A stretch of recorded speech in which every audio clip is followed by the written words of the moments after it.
refreshing properly. Hey everybody, I had a glitch with my video. I'm trying to preview what I'm showing you because I have to turn the audio off so I don't hear myself too much with the pass-through.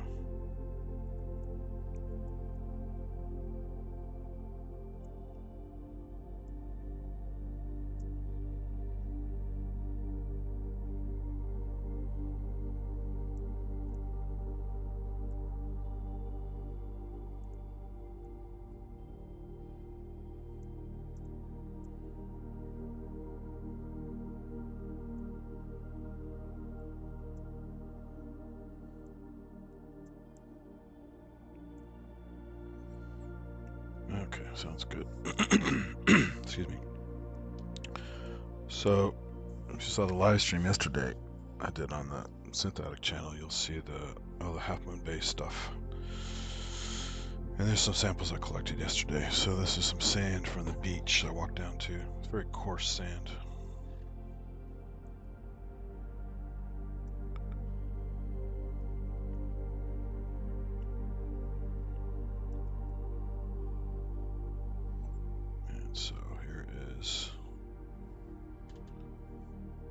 So here's a piece of shell that's been eroded.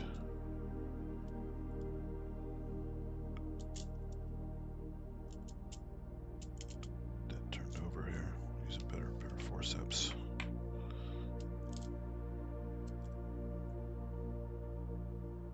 So the shell's been not only broken but polished to hell from being tumbled around the sand every night for who knows how many years. Those little bits of rock that broke off over time.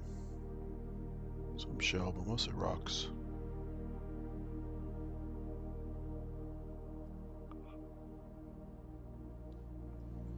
Zoom out, you can see the scale a little bit better. So you can see my pinky for scale there.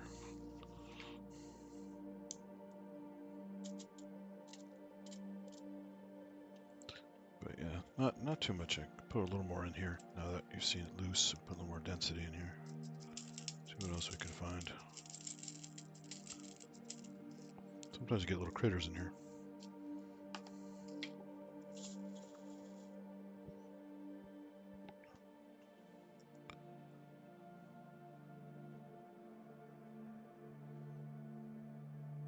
Look, this tree.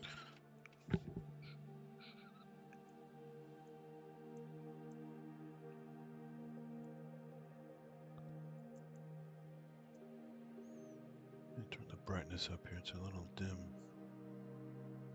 when I change the zoom level. And it's fun too, is I can also backlight it. So you can see through some of the rocks. Let me turn off the overhead light.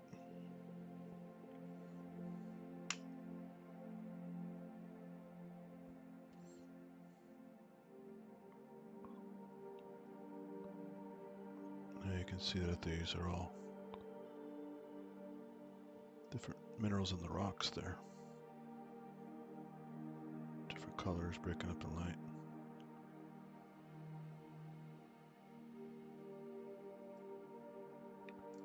That's a piece of shell is totally opaque, of course, as you'd expect. Calcium carbonate.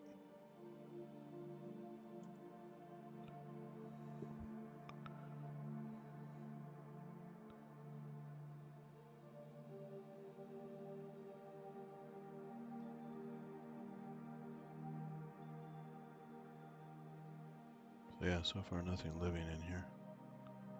Sometimes you get little beach hoppers and other little isopods and stuff hanging out in the sand that get captured with your sample.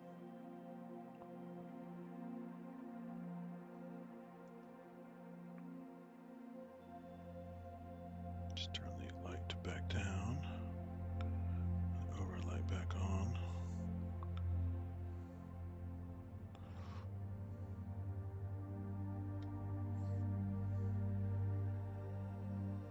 So yeah, not your typical fine-grained sand. You get a lot of beaches. This is pretty coarse stuff.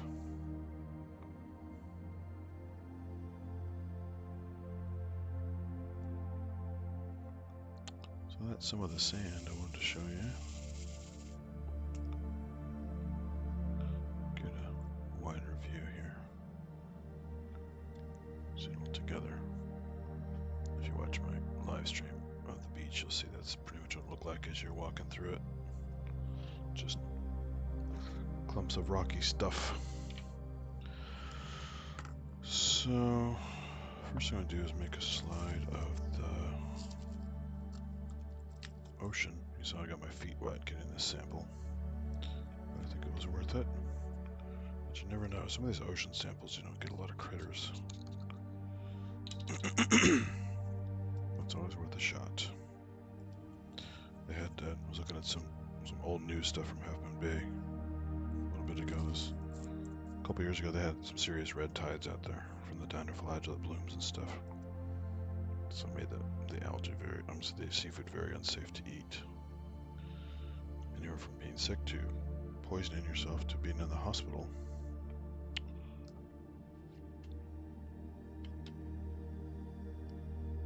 Okay. Let's get cover slip here.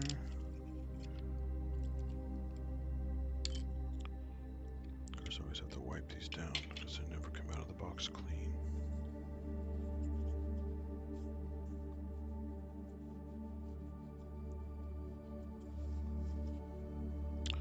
First thing I thought I would do is put a little bit of the water on Petri dish and just see anything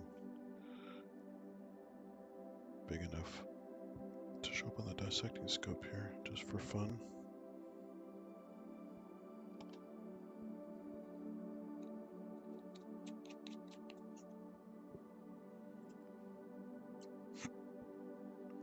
Then we'll go to the other microscope.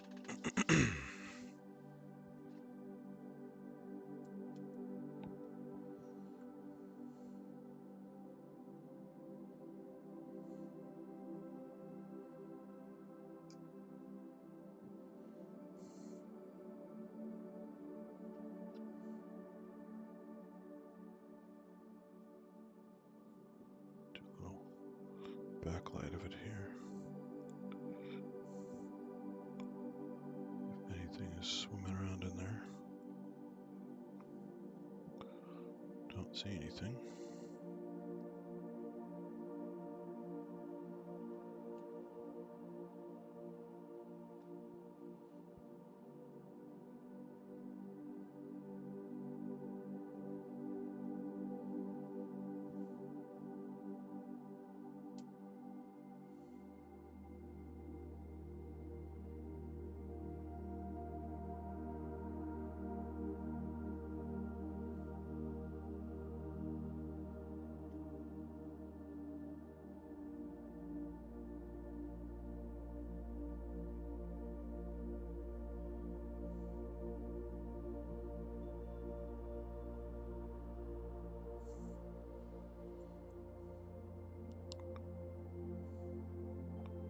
Hey James, what's up? This is a dissecting scope, also called a stereo microscope. So it's very low power, used for looking at insects and plants and bigger stuff. Used in a lot of labs for looking at maybe tissue cultures at a much lower power before they put it under. You have to have either a liquid suspension, or for a blood smear, or a very thin, like a microtome slicing of a tissue before you can look at it under a compound scope, because it's a very thin, very narrow depth of field. And so this kind of scope you have, see my zoom out here, you can see edge of the petri dish. There's some forceps I'm putting through here for scale. One finger coming through here for scale, so you can go pretty big on certain things on here, but still quickly go into a zoom and focus and see pretty close up. Usually about 60 power, maybe 80 power on these Macs, unless you add some special optics to it. But it's just quickly checking the water to see if there's anything interesting at this magnification, which so far there isn't.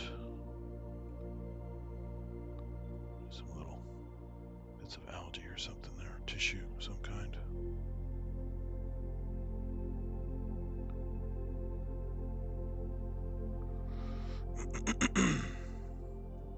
So now I'm going to switch over to the other scope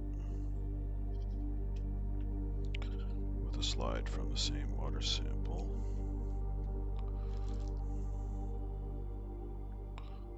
Oh, I gotta pull this tape off of here.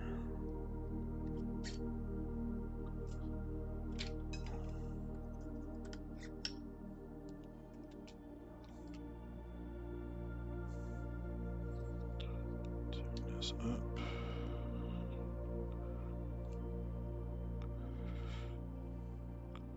Take this out of here. And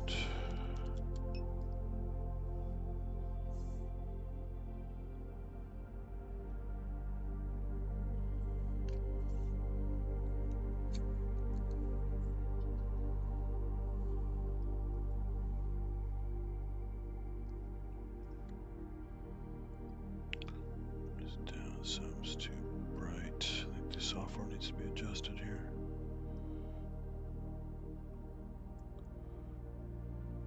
Using a different camera this time. I couldn't find my Nikon camera adapter. So I'm back to the USB microscope camera, which is not nearly as good, but it works. But the problem is this software works a bit differently and needs more adjustment.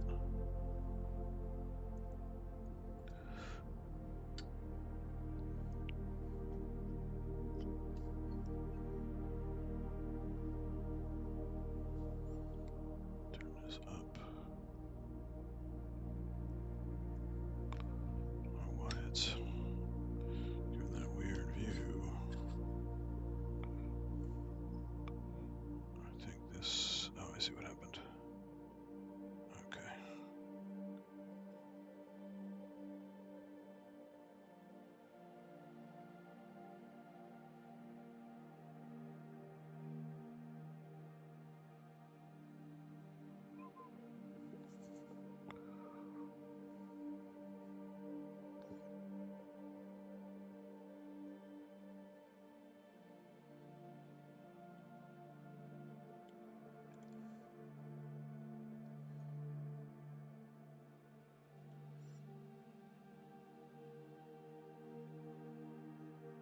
I see a lot of dust on my condenser there.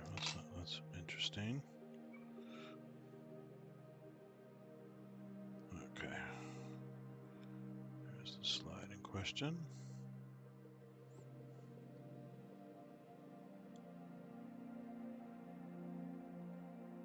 Boy, the brightness is way off the scale on this thing.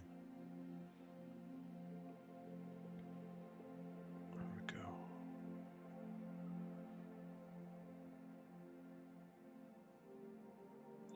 Let's do some more adjustments. Also getting that, there's a tweak for that roll effect, which I have to adjust now.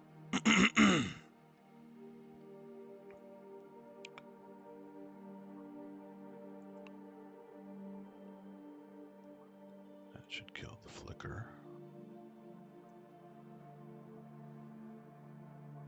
There we go, the flicker's gone now.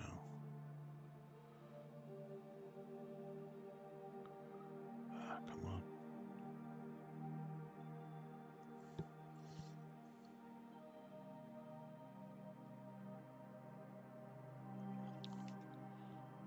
Okay. Let's see what we got here.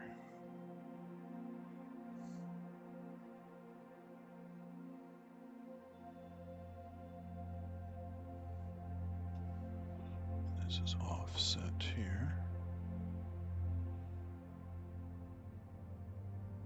Condenser's acting weird. There we go. That's more like it.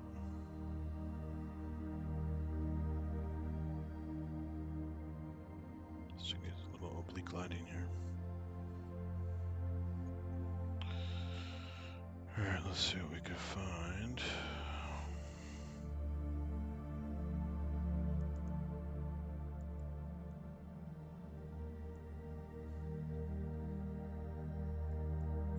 Yeah, this is trinocular, so it's a stereo view with a trinocular for the camera. And right now the camera is just a kind of a basic microscope USB camera. It's not the best. So when I started with over a year and a half ago, whatever it's been. Actually, it's been just over almost 2 years exactly, because I had some earlier footage I shot with another camera before this one, and I was looking at some old Mr. Wiggly streams, and he had a call-in section of the show, and I jumped in there. He was helping to advertise this channel when I started launching it. Played some little demo reel I made, and then we're talking about some other stuff, and that was January 30th, 2022. So, yeah, just over 2 years ago. And it was on the Synth Dog show he did, and I did a call-in at the end, and we were talking about stuff, and he played my little demo reel. So, we all miss Dom very much. He's such a great guy in so many ways, but definitely very grateful to him for having interest in it and showing the promo and talking about it. We haven't had a thing, I think a show or two later, where I called in again on the roving camera, and we're talking about face mites. He found a face mite website and played a video. It was pretty funny, actually. Inky was all grossed out. And Jonathan Cross is sitting there like, what the hell did I get myself into? We're talking about music a while ago. Now we're talking about microorganisms on your face and stuff. So it was pretty cool, actually. So it was nice. Yeah, just over 2 years ago, chatting with Dom on camera about this stuff, and still doing it. Just I took a little break for a while because I had other stuff going on, but yeah, Dom was an amazing guy. Always so much enthusiasm and energy, and the fact that he was interested in this, I think, made him even more cool, because not everyone's into science and creepy crawlies and stuff. So I'll always owe him a lot for that, because it was nice to have the promotion. So I suddenly got a bunch of subscribers, but also just, it's good to get the people interested in science. The community needs it. There's so much anti-science stuff in news these days with anti-vax and flat earth and stuff is another reason why I did the channel when I did. I just started messing with this stuff for fun after having a hobby years ago doing it. And I thought, well, the tools are cheap enough now. I get better tools to do this and share it with people so they can all learn about this stuff. So right now I'm scrolling around looking for anything of note from this ocean water sample. Mostly just fragments. And I need to adjust those lights a little bit better there.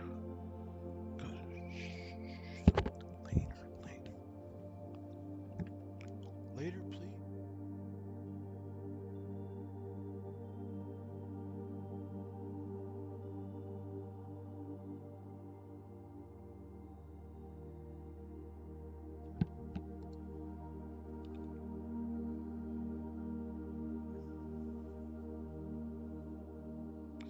Okay, so I need to, hold on, I'm gonna move this over. Oops, I got way overexposed. Hold on a second. I'm trying to adjust it. The microscope view always is slightly different than the camera view. Now it's pretty close, but this oblique lighting is making it way too bizarre looking. So let me fix that here. Fix my condenser view here. Bring the...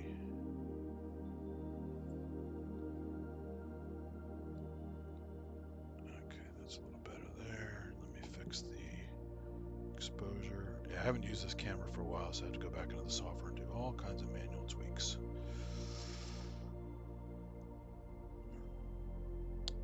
Auto exposure is not working, of course. So I have to go in and do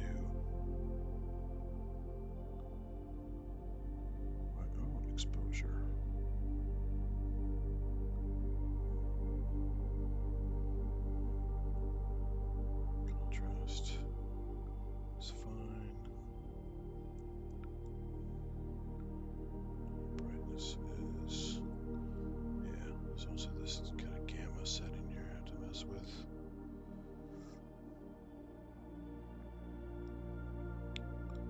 Not ideal.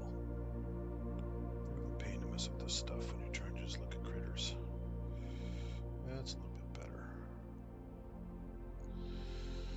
Still a hot spot there though. Let's go back to dark field view a little bit. That makes at least a little more consistent looking. So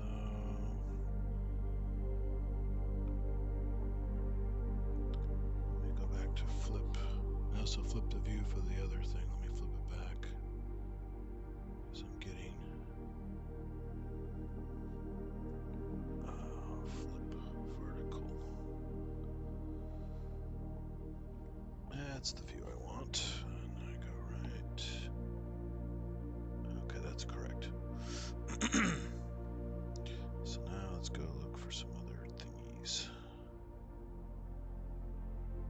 Again, lots of little fragments of stuff, but nothing alive to speak of. Lots of debris, little cell clusters of stuff.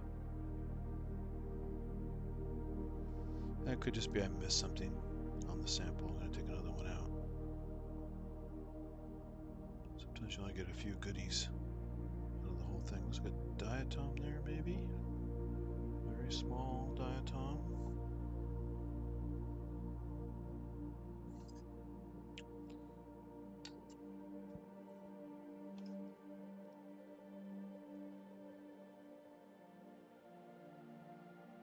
Yeah, what was a diatom is basically the shell of a diatom there, right above that air bubble. You can also pinch zoom on this, I think, and make it blow up. Or maybe I can't. I thought I could. There we go. That's a little better. Risk some of the resolution to get a bigger image. Okay. So there's a shell of a diatom there. No longer alive. This is some debris inside of the silica shell that they swim around in.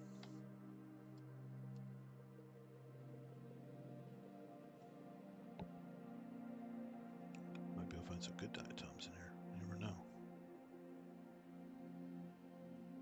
Or crystals and debris. So that the first one was 40 power. Now I'm at 100 power.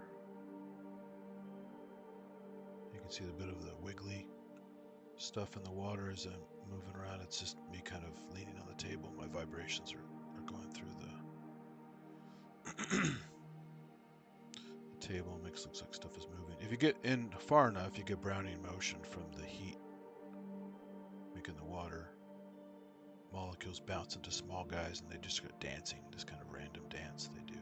Brownian motion is basically heat energy. So you get lots of little. Oh, there we go. There's a fragment of a. It's a pretty small one. This is probably a cyanobacterium instead of a normal algae because it looks pretty small here. But it is more green than a typical cyanobacterium. It's usually kind of a blue-green, hence the name cyanobacterium. So that,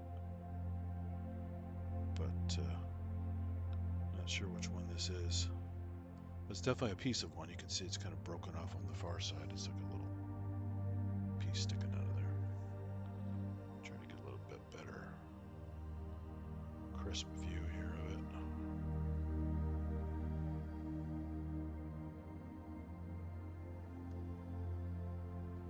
Better contrast on this thing.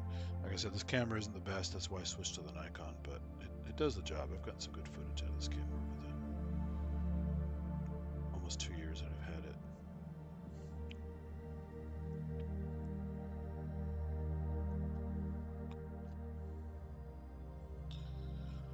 So there's one live thing I found in my little sample. Let's go, well, you know, just for the hell of it. I'm not real happy with this objective I'm about to switch to. I actually destroyed it with oil by accident. let it hit the oil when it's not the proper oil immersion lens. It's not sealed, and I kind of damaged it. And I cleaned it the best I could, but it just kind of got destroyed. So I found a replacement online, which was supposed to be the same everything. The same numerical aperture, the same settings, and it doesn't quite, it has a really funky focus and depth of field, but I occasionally get a good image with this guy too. So let me just fix this.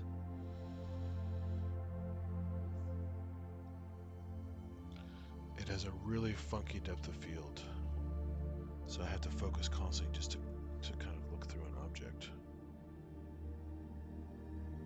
Turn the oblique lighting on a little bit so it's a little 3D looking.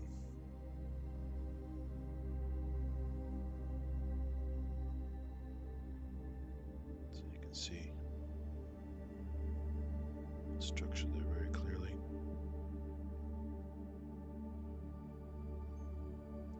And you can see it has really thick sections between each segment because plants and even cyanobacteria have a cell wall, not just a cell membrane. So it helps them hold their shape with water pressure or lack of water pressure, depending on the state of the cell, whereas animals don't have that luxury. Actually, fungi have cell walls as well. It's just kind of interesting. But they, instead of cellulose, it's chitin, which is the same substance that insects used to build their exoskeletons. So fungi are really interesting creatures because some of them have this more animal-like stage, a mobile stage, like the slime molds, and some of them just kind of sit there like a stiff plant at times. So yeah, not my favorite objective. I always get kind of mixed results out of this thing because it's way too much focusing involved. Go back to this one again.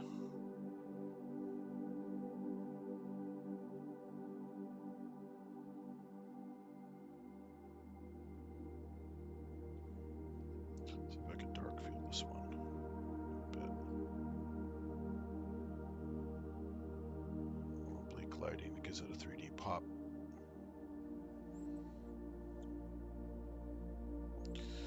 So that's what I found. Yeah, I haven't done a lot of the 3D stacking stuff. I found a stacking program back when I got into this hobby seriously, back in 2012, 2013, something like that, when I got way back into it. I had a part-time job in City Palo Alto at the nature center called the Baylands. I was just a naturalist out there during the weekends and sometimes during the week when other people weren't available. And doing stuff on ecology of the Baylands, the salt marshes, the estuary kind of approach. Also talking about the birds, the plants, the insects out there, and lots of microscope time. And I started getting a lot of microscope images back then and learning more about the stuff of the local area, and made a catalog for the teachers to use, and it was a lot of fun out there. But I didn't have a proper, like, this camera is much better than the camera I had on that one out there, and there was no way to export. It was a BNC connector out to a TV and stuff, and so there was no easy way to get images out. So I was just taking iPhone pictures of the TV, which was good enough for ID purposes and printing out little picture guides and stuff. But this looks way better than that. It's much clearer. So let's make another sample. That one's not so great. So I basically had lots of experience back then, way past my college time when I was into this stuff a lot, and it was quite fun. Got the bug back again, and then I started doing these, like I said, just over 2 years ago, with some iPhone bolted to a cheaper microscope that I had from a long time ago, and then finally tracked down some decent microscopes from China that I could afford, so I could get at least one dissecting, one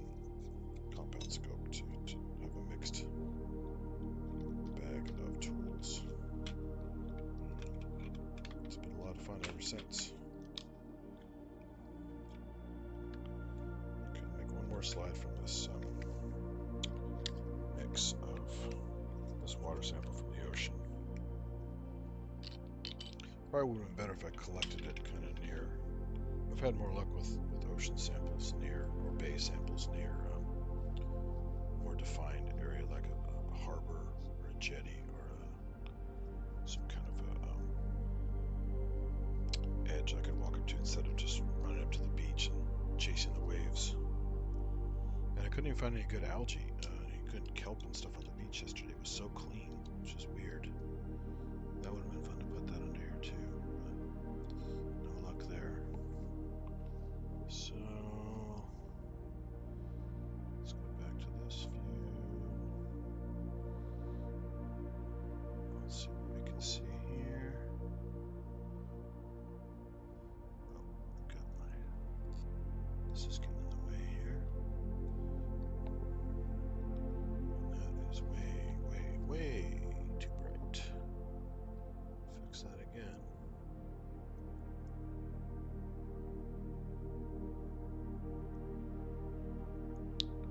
Where did my little tool go? I minimized it. There it is. Let's adjust this again. It's just way out of whack. Way, way, way out of whack. Okay, that's a little better. The rest I can adjust on the scope itself.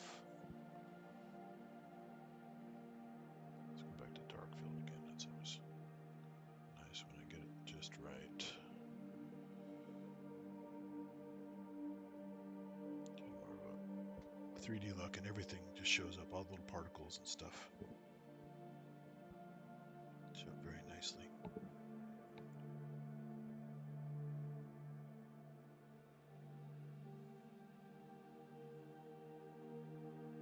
So there's the edge of the cover slip. You get this kind of a 3D look with the water. You can actually see it taper off. It will bulge into a little fine tapered off area with the oblique lighting. It's pretty cool.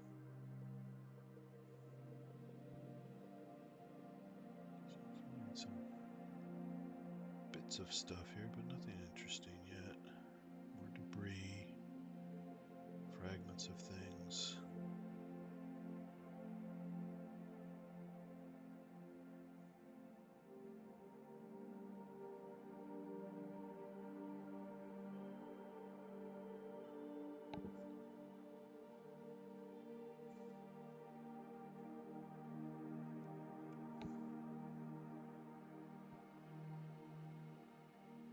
So it could be another diatom there. Or a fragment of something else. But very substantial. More clump of cells. Something going on there. Could just be some kind of like sea slime, kind of like coagulated debris.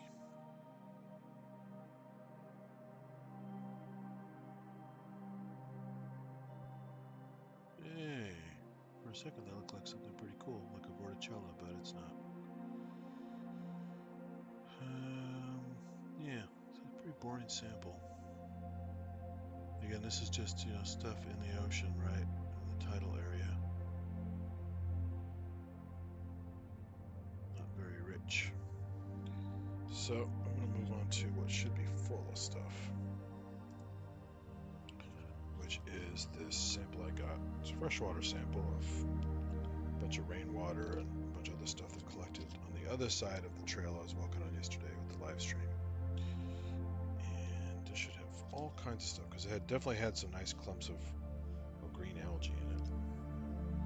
So, looking forward to see what critters are also hanging out with it in the water. So I'll do just the water first before I put a piece of algae out of this on a slide.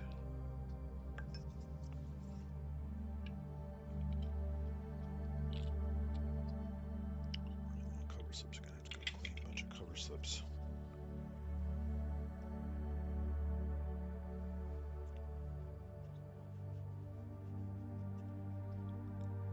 Yeah, ponds are nice. You can actually, some of the best stuff I found lately is in my backyard area nearby. Just leave a couple buckets outside with some leaf debris, and some other debris just naturally falls in there from the trees, and just let the rainwater build up in there, and it gets deep enough. And with birds visiting and doing their business in there, and stuff hitching a ride on them, and insects coming by, other things, other leaves falling in there, wind blowing stuff around, and just rain sit in there for a while. You can actually build up a nice little habitat that you can just continually add water to once you get it going. You don't have to wait for rain, but the rain is a nice way to start it. If you're not always paying attention to it, come outside and see what you found. And it's pretty cool because it's like happy accidents. You never know what you're going to find in there. And you can find some really cool stuff. There we go. What do we got swimming here? Nice little ciliate cruising around in here. And a whole bunch of little flagellates bouncing around. Very nice. There's a ciliate spinning around next to a diatom.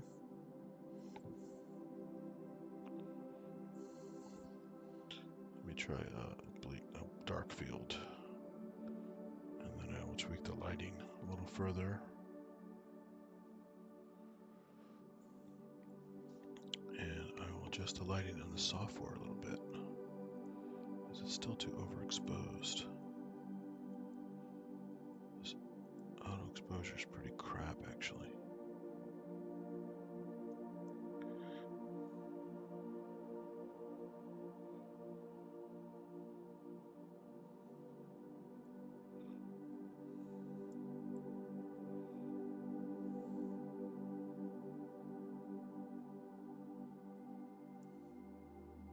Yeah, that's not bad. Exposure target here.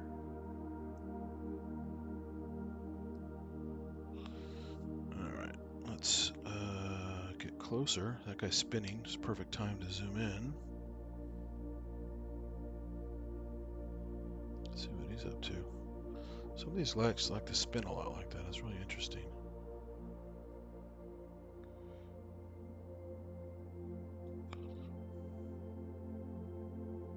I actually have a few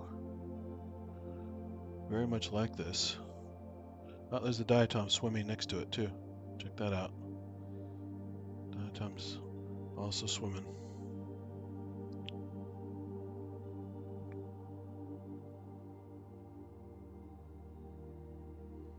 So this is dark field. I'll leave it on here for a bit, then I'll switch to bright field. Or maybe some oblique lighting.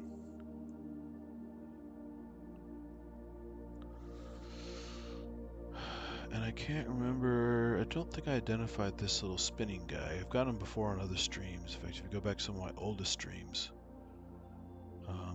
you'll actually see a couple of these guys die. They actually, for whatever reason, whether it was temperature, pH, combination of things, it would swim around for a while and then it would stop. And then you'd see the contractile vacuole start to get bigger and bigger and bigger, and it's not pumping because it's basically dying, and eventually pops from the water pressure. And all the contents spill out, and the organelles are still kind of bumping around and stuff, and it's pretty dramatic. Watch him do that.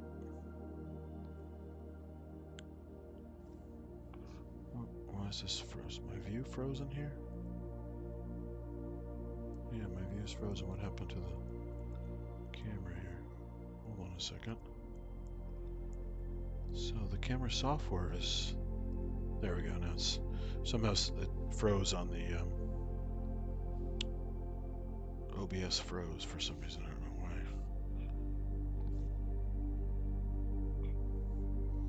I'm gonna switch back to a little bit different view.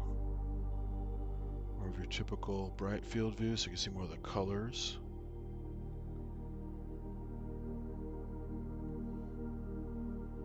And that guy's creating such a vortex, all that stuff is bouncing around him.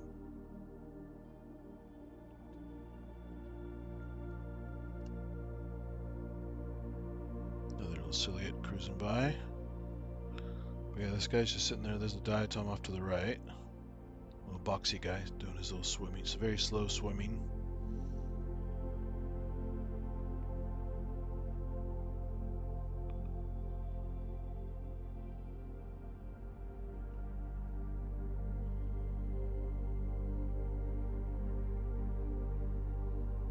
Since this guy, again, is still swimming in the same spot, I'm going to risk going even closer with the objective that is not my favorite objective. But at least I don't have to trace him around. Alright, there we go. It's a nice view.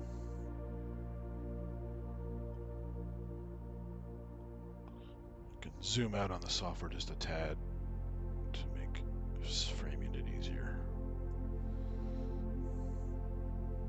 Now I can sit here and spin, spin, spin. I don't have to move the stage at all. So I focus through the body here. You can see it's got all kinds of content in there. It's got some food vacuoles, some other little good bits in there. Uh-oh. Now he's changing the spin axis.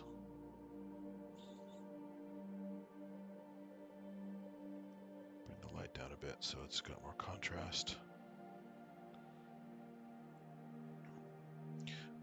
The scope also has a retro kit I can add to it to add face contrast, which would be good one of these days. I'm going to do a face contrast stream. I keep forgetting to try that, but I have to swap out a bunch of objectives and do some stuff to the condenser. And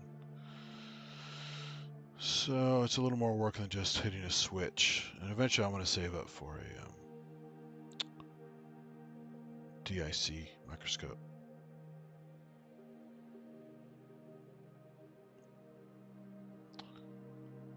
Those are really nice, but they start at $5,000. So, also the ones that do fluoroscopy are really interesting too.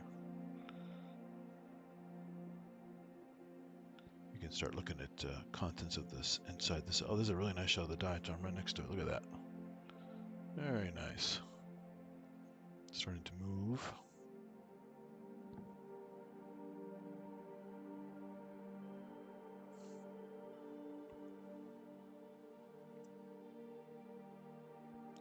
Chat here. Sorry, guys.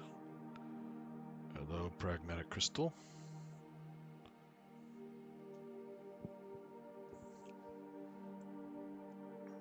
Speaking of crystals, I'm going to start doing some crystal growth stuff.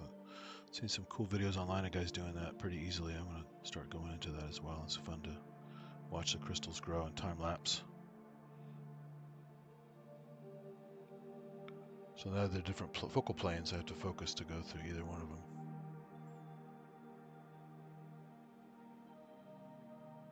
And you can see the diatoms have that more of a kind of a golden type of chlorophyll. It's not your typical green chlorophyll you get in other plants. I read about it a while back, but I forgot some of the details. But definitely different colors from these guys than the filamentous algae and other things out there that have the bright green chlorophyll.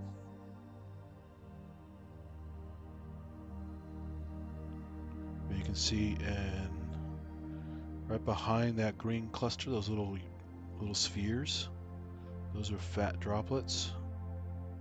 They use fat droplets for storing energy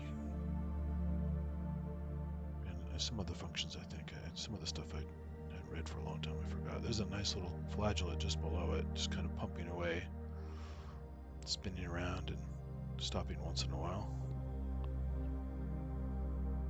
Guy at the bottom there. But yeah, it's a very, very nice diatom.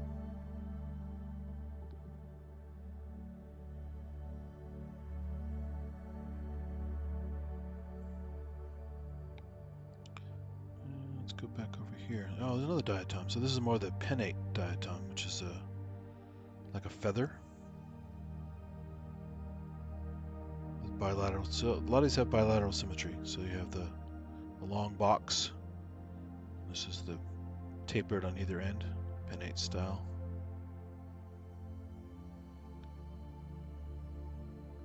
A little flagellate gone crazy right there next to it. And on a lot of these, especially the pinnate ones, you can see these slits. Oh, that was a nice little guy. Let's see if I can follow him real quick. Where are you going? Come back. Come back. This is the tough video game we have to follow. Ooh, that huge diatom there. That's a really nice one. That's what I was just going to talk about. See the slits there? Almost like a comb. You brush through your hair. That's called the Rafe. And I've read different descriptions of what the hell that is. Oh, there's a really nice flagellate there. That looks like it might be Euglena. Euglenas are interesting. Red eye spot, long flagellum,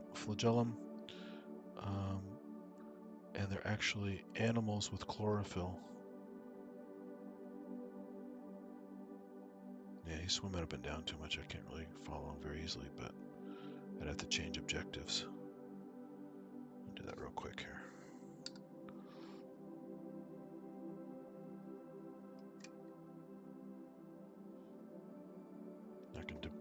I can use the digital zoom now to help me out a bit, since zooming in and following those guys is very tough. It's like the worst video game in the world.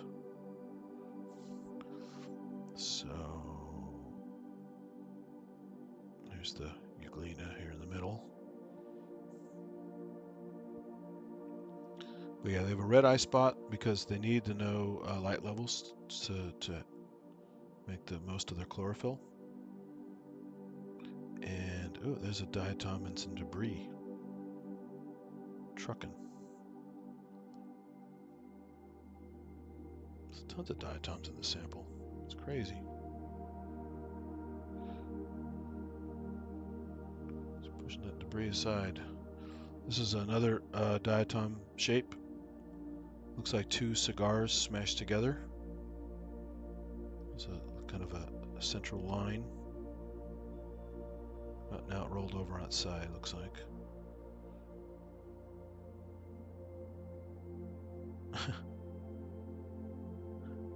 Another diatom is pushing the debris. You guys are wacky.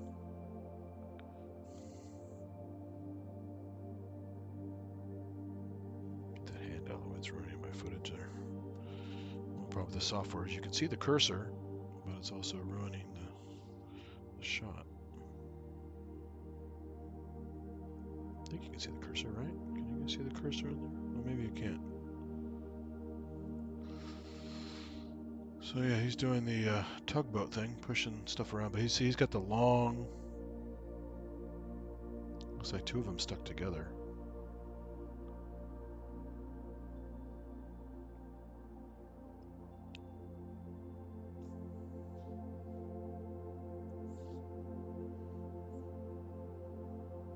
And the other diatom down at the bottom, pushing around that debris.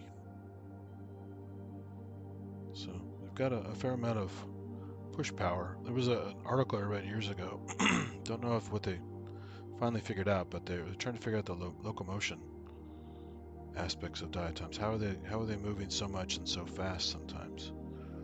And some were postulating that Rafe, they were actually exuding like a kind of a mucilage, slimy stuff through the Rafe, and riding on kind of slime like a snail does. But then there are many times when they're free floating and they're not really pushing against anything, so I think that was pretty quickly thrown away. But I think the Rafe may still have something to do with locomotion. I think back when I was in college, they were still questioning whether they're doing some kind of ion concentration and using that to help kind of propel them around with. Oh, look at that dude cruising by. Whoa. The hell was that? I'm gonna go follow you. You are an interesting one. Oh, that's the one that was spinning before. They just look more globby and random when it kind of cruises through the scene. Now it's back to spinning again. He's doing more of a tumble as it flew through the frame. Now that was bizarre. Another diatom there, different shape. So this one here, this kind of cigar shape, is more like this one called Navicula. It's a real common tapered diatom. But look at this guy go.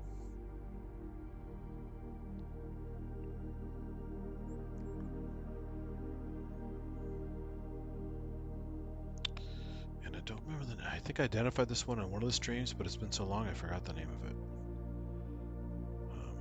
Let's go back and look at my...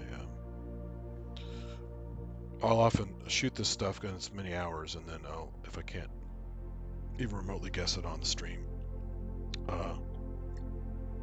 I'll go back, and when I go do the chapters for the playback, because nobody wants to watch 4 hours not knowing what's going on most of the time, so I put chapters in there so you can jump to your favorite spot based on what you want to see. And when I do that, I often add notes. When I add the chapters, I add notes below it with stuff in there about anything I identified that wasn't caught on the stream. And the nice thing about the notes, I can always go back and keep adding to it. It's not static. Probably overdue to go back on some of those older streams and fix those, because some of those I forgot to either put the stream chapters in there or put actual notes from when I discovered what some of the stuff was. It's a lot of work to do some of that stuff. Anyway, so that's the crazy guy. Now we got a couple diatoms cruising different directions.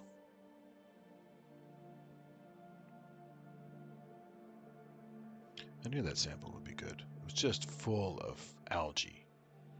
Real big threaded algae, which I'll put in shortly, but there's so many individual, single cell algae in here just because the water was so rich.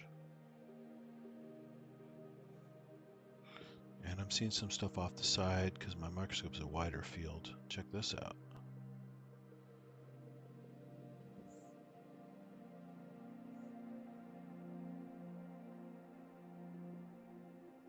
It's another unusual organism here. It's being very stiff like a diatom, but it doesn't look like any diatom I've ever seen before. It's got more of a greenish quality to it. So at first I thought it might be a large euglena, kind of bent out of shape, because it can be gelatinous and kind of change shape all the time. I have some footage of that on other streams. It's pretty crazy. But I'm not sure what this thing is exactly. I'll change it so you can see the color better here. So it's quite green.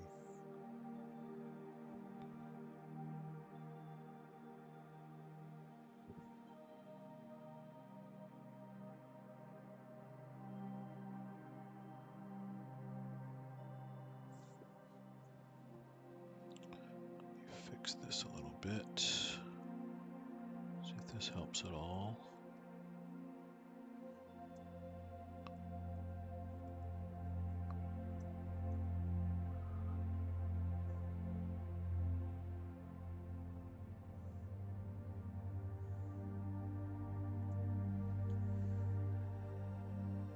Oh, nice, nice, nice, nice, nice, nice. Look at this guy. I think that's nice. He's quick too. A little hard to follow.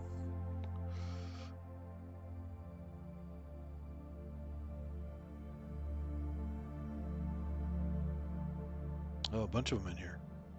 They have kind of a bowling pin shape, and they bend around like almost like little ghosts. I think it's Isoleptus was the name. I have to double check. Some more diatoms moving in the distance there. There's a huge diatom there.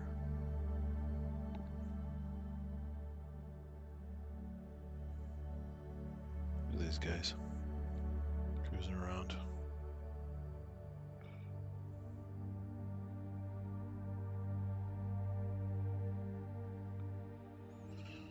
Very, very active. So I'm gonna have to probably zoom out a bit if I want to even have a chance of following them.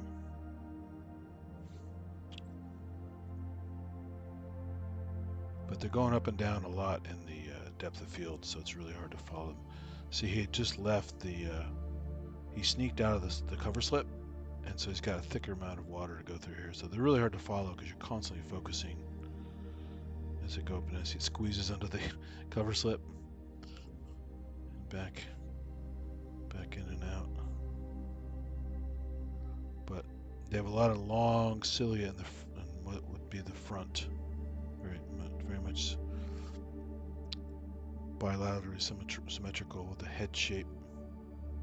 That looks like pollen there. Those little bits. Looks like pollen grains, large pollen grains.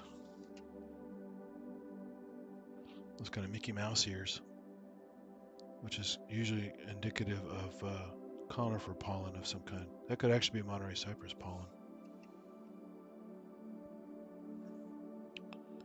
So yeah, these guys are cruising around. Long cilia in the front, and then you just squeeze into the cover slip again. I like going back and forth. More diatoms in there. What else is in this pile of stuff? There's a really nice green spherical guy there. Nice big diatom on the move. Slowly but surely.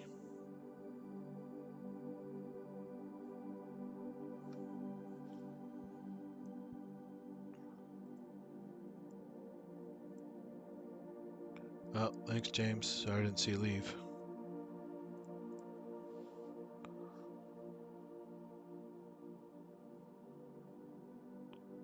What else we got here? More diatoms. Lots of debris here. Looks like some of the algae that broke up or something. All kinds of those little dots that look like Mickey Mouse ears, the pollen.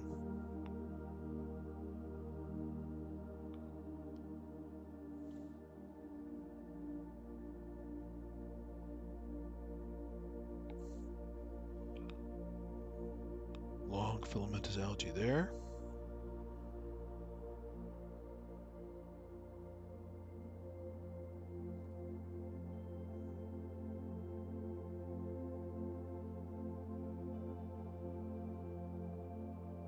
Looks like a piece of some kind of larvae, maybe. Oh, this looks like almost like a brine shrimp. Or no, sorry, not brine shrimp, a copepod. Some kind of exploded. The diatom behind it there.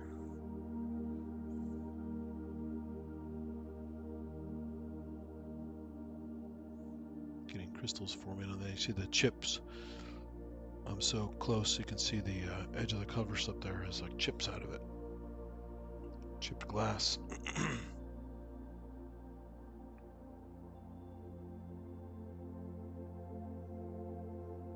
More lots of tiny flagellates jumping around, little dots. There's one of those little green smiley things. I have to look that one up. I can't remember what that is.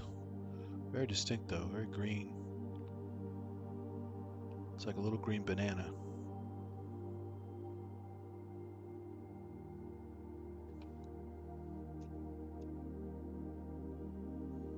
There's a clear dividing line in it.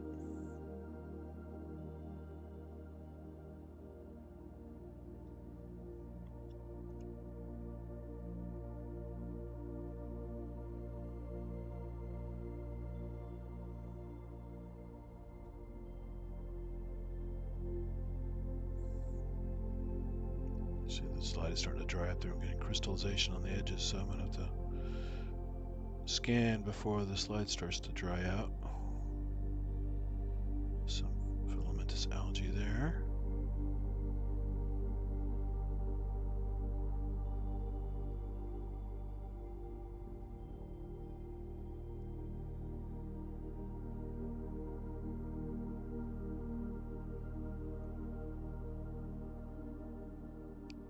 Just doing a quick sweep. There's a bunch of debris, debris. That looks like something that was together not long ago, may have lysed. Still has a bit of a shape and still has some what looks like leftover organelles, but it's already kind of broken apart.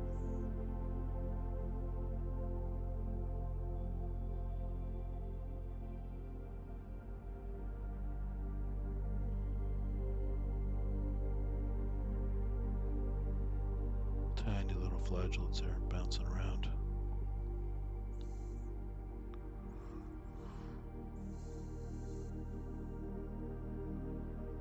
Looks like most of the action's on the right side of this slide. Didn't miss much over here.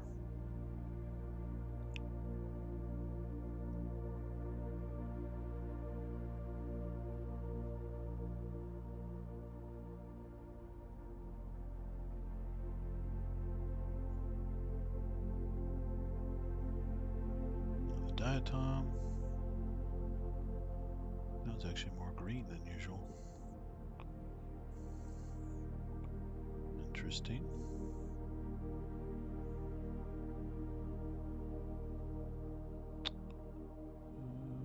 There's a diatom swimming around like a little submarine.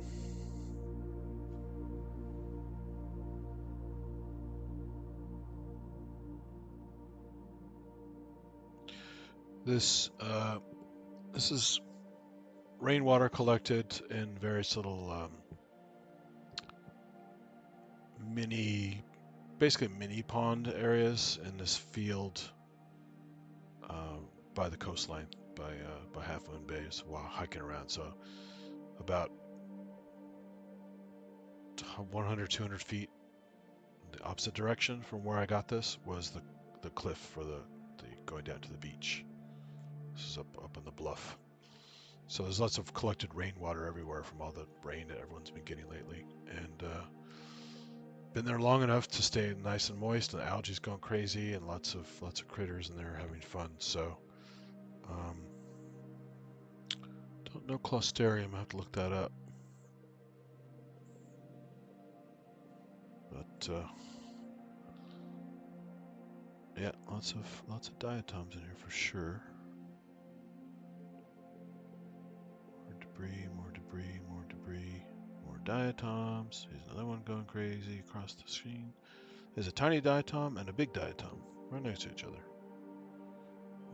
Both going up, looks like. Another diatom there, another diatom there. There's a nice algal thread here.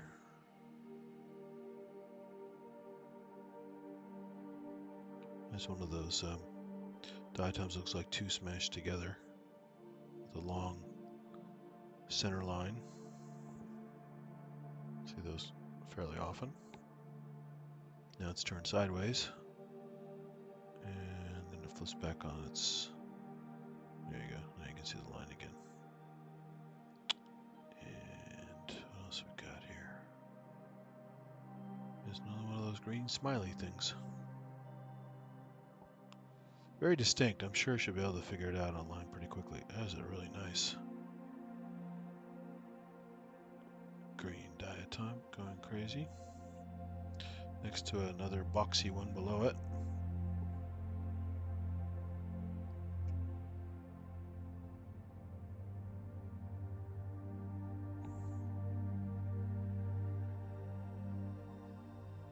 Another big diatom there.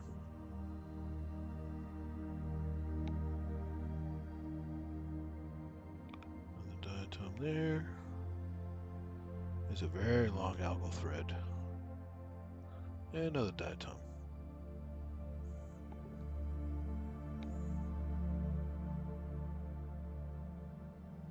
Oh, there's a nice little ciliate there. Spinning around.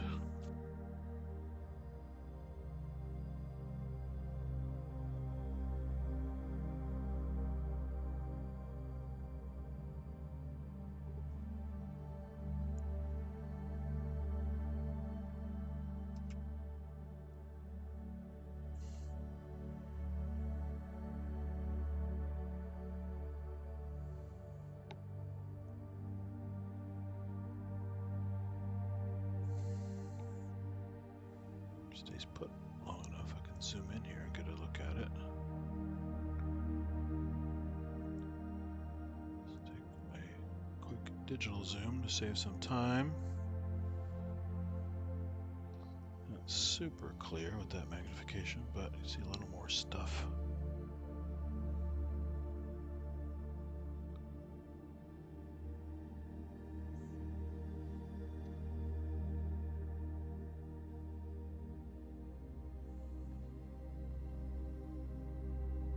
It's almost like a little Euplodes, but they're usually not that wacky.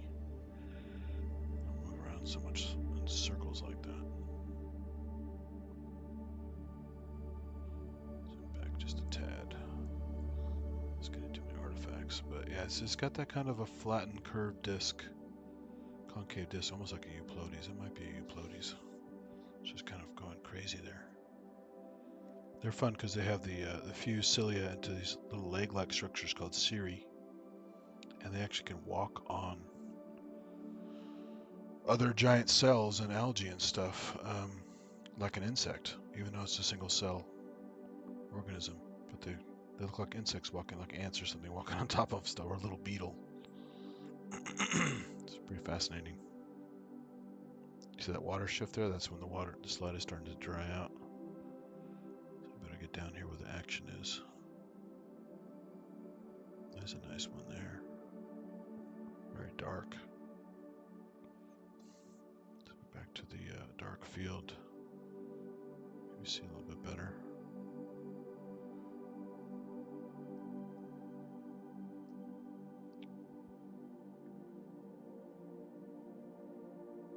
See the long flagella there? Fishing around like little whips.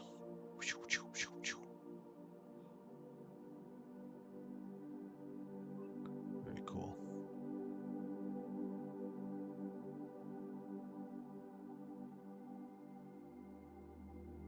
Have to defocus a little bit so you can see the flagella. Whip, whip, whip.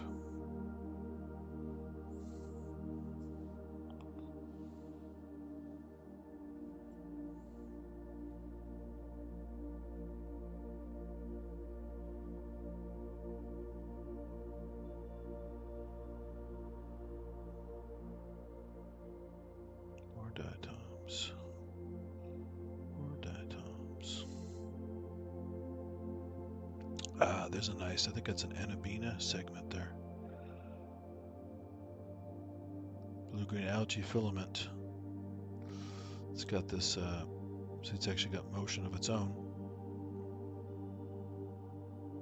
So each segment has its own flagella, basically. It can help move the entire colony. But it has those characteristic, like, there are certain segments that are larger, circular than other segments. It's a very distinct look. Let me get a better view of it there. There you go. Change the lighting so you can see the structure better.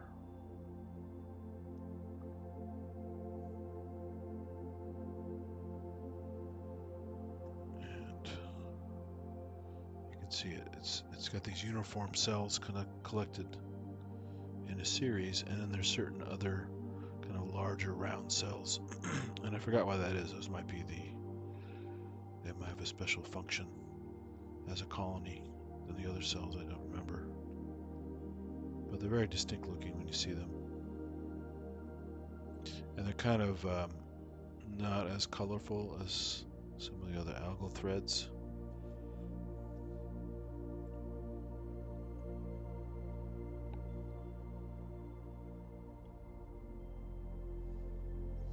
See if I can do a bright field version of that. You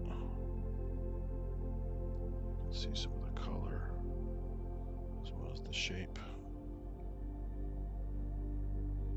So if you defocus a little bit, you can see the borders a little bit easier. You can see its motion. It's actually trying to get somewhere, not just sitting there like some algal threads will do. Pretty nice.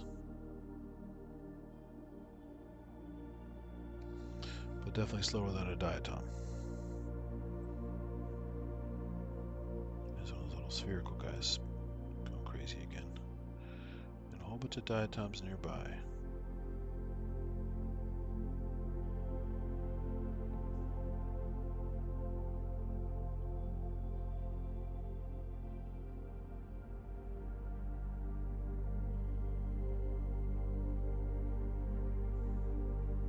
It's like a space battle with giant ships.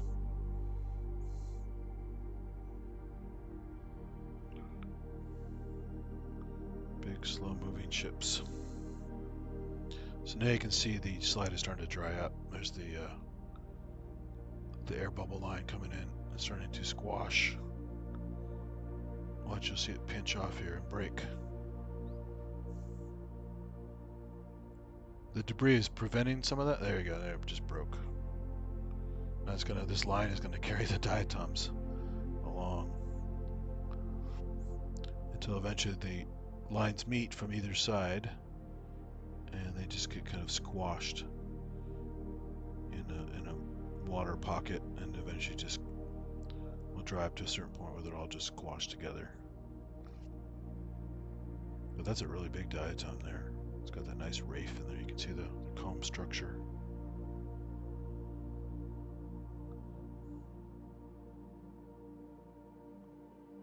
And they're moving, but they're also getting moved faster by the little terminator of the air bubble advancing.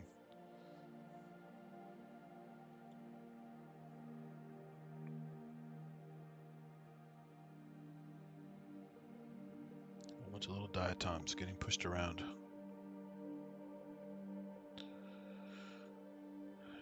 So that's pretty good. There's a lot of stuff on that slide. This one's got a ton of little oil droplets in it. Look at that diatom and all those little oil droplets in there.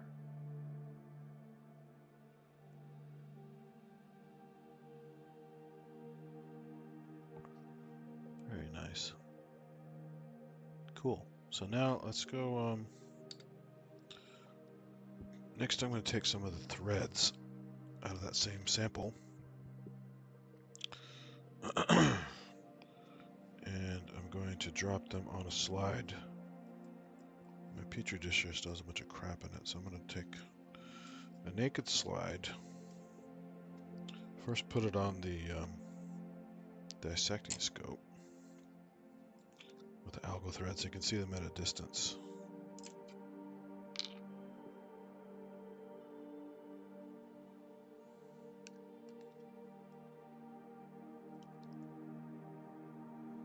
This is kind of matted down. I'm going to have to tease out the algal threads here. Kind of got sandwiched in here. Whoa.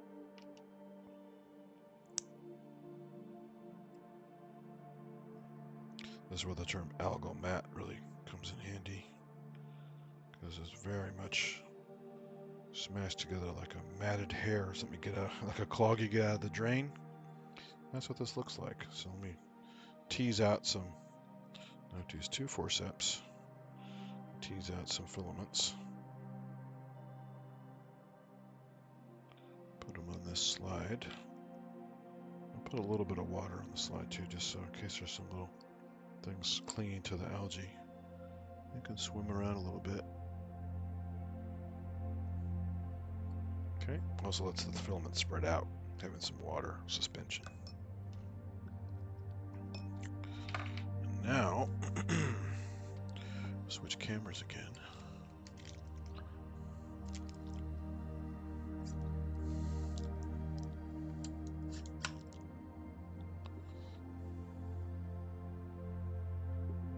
So use the top light. And adjust these.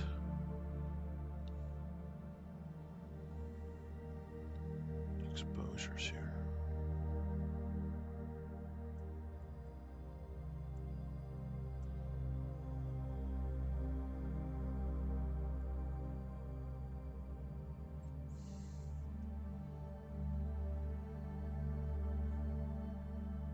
Some of the algal mats there.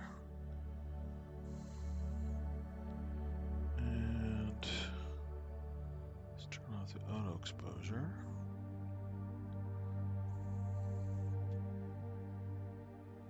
Boy, it's really got a What's going on with that?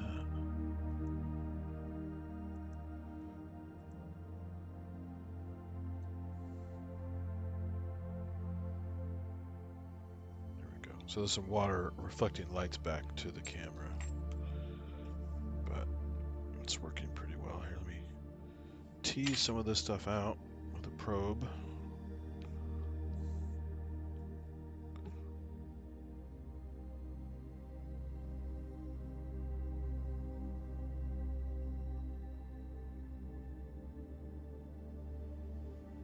So we got some movement in here. So I'll go back a bit so you can see the mat. Turn this light down a tad.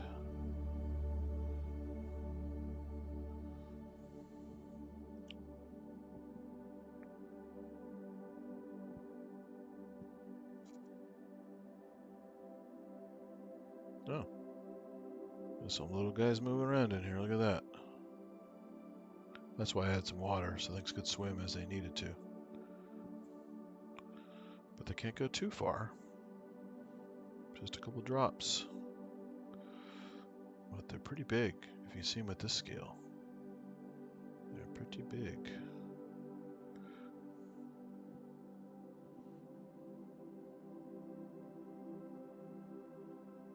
Looks like they might be rotifers.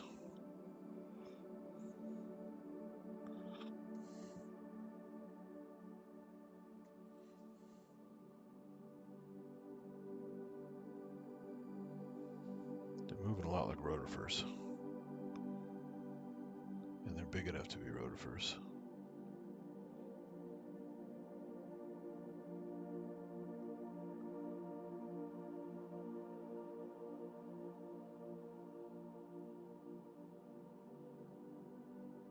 There's one that's kind of hanging out. It's not moving. I can zoom in on it some more.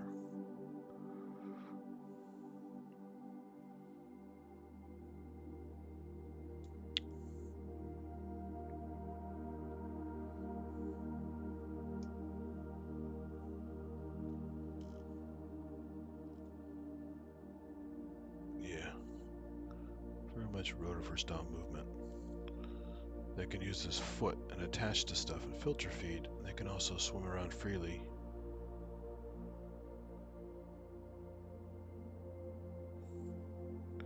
Let me try backlighting it.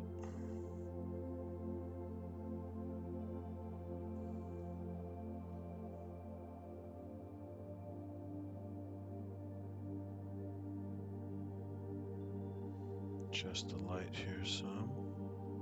This is too intense.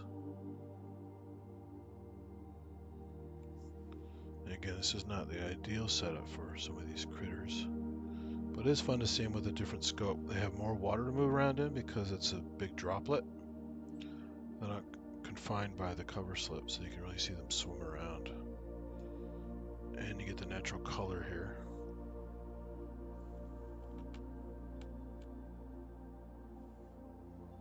But I'm not getting the sharpest image.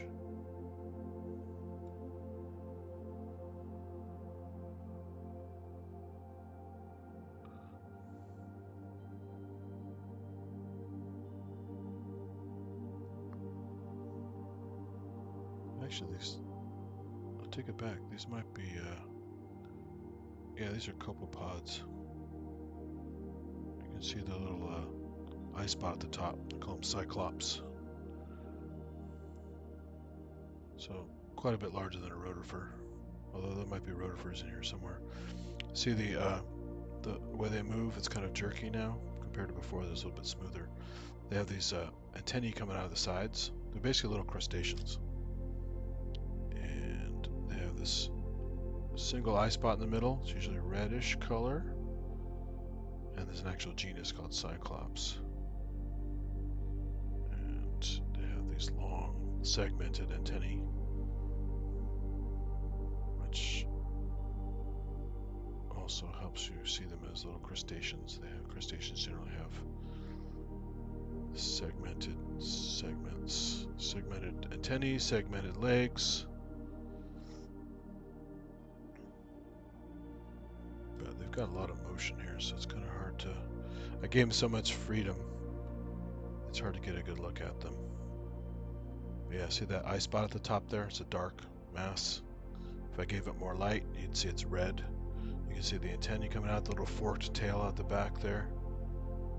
And if you get a better view of the legs, you can see they're segmented like little tiny shrimp or crab legs. So yeah, little copepods. Very nice.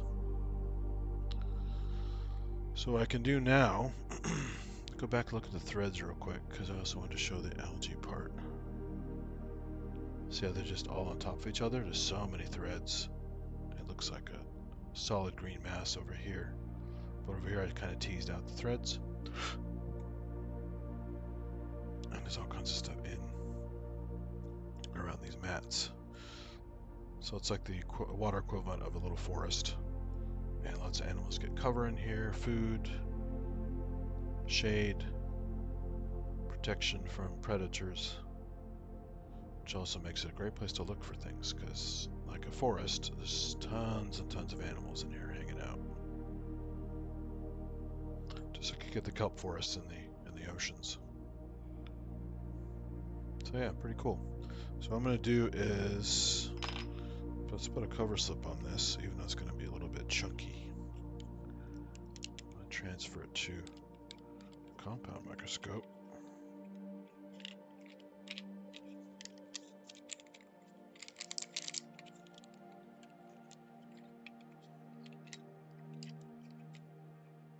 Getting low on cover slips here. I'm going to have to clean some to reuse them. Oh, where'd it go? Where did it go?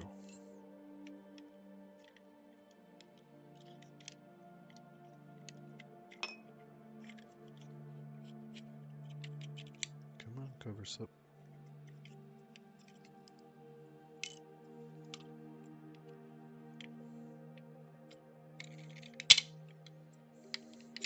Cover slip's also called cover glass because it's generally made out of glass unless you're doing like a kid's classroom where you don't want them to drop this and cut their hands up. Because they're so thin, they're very easy to break, and then this tiny thin shard of glass will easily slice and dig into your skin. You could actually get trapped in there, and then you have to get it removed.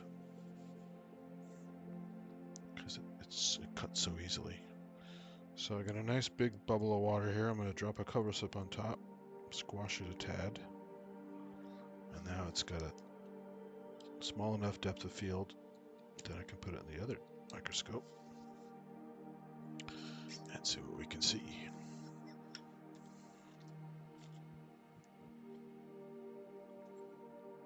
Yeah, some close-up copepods. Look at that. Wow. Okay, let me fix the exposure here.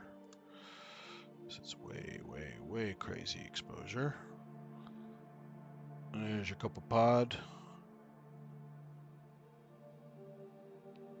Got some other ciliates moving around here too, looks like.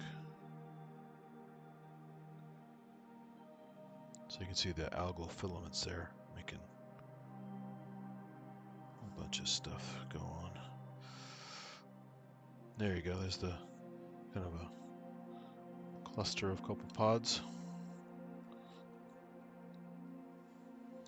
Crank this exposure down on the software because it's way too bright.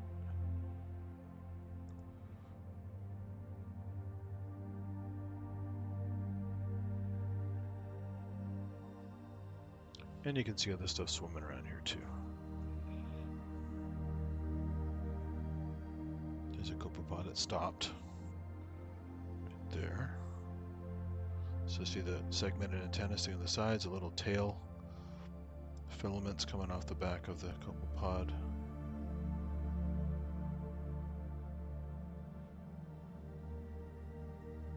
Also some other things swimming around here. I saw earlier some diatoms. There's a diatom right there. Toward the bottom, moving. You can see this is massive algal filaments here. It's really sparse here, but you get toward the middle, it's just black because they're just stacked on top of each other. There's one of those little smiley things again. That little curved smiley thing I haven't identified yet.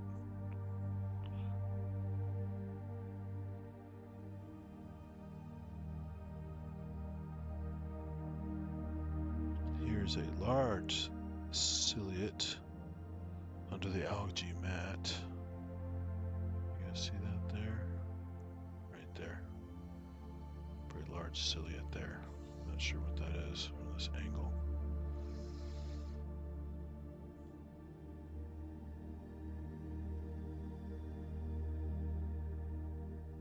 Actually, it's kind of mechanical again. I think it's a rotifer. Yeah, it's a rotifer.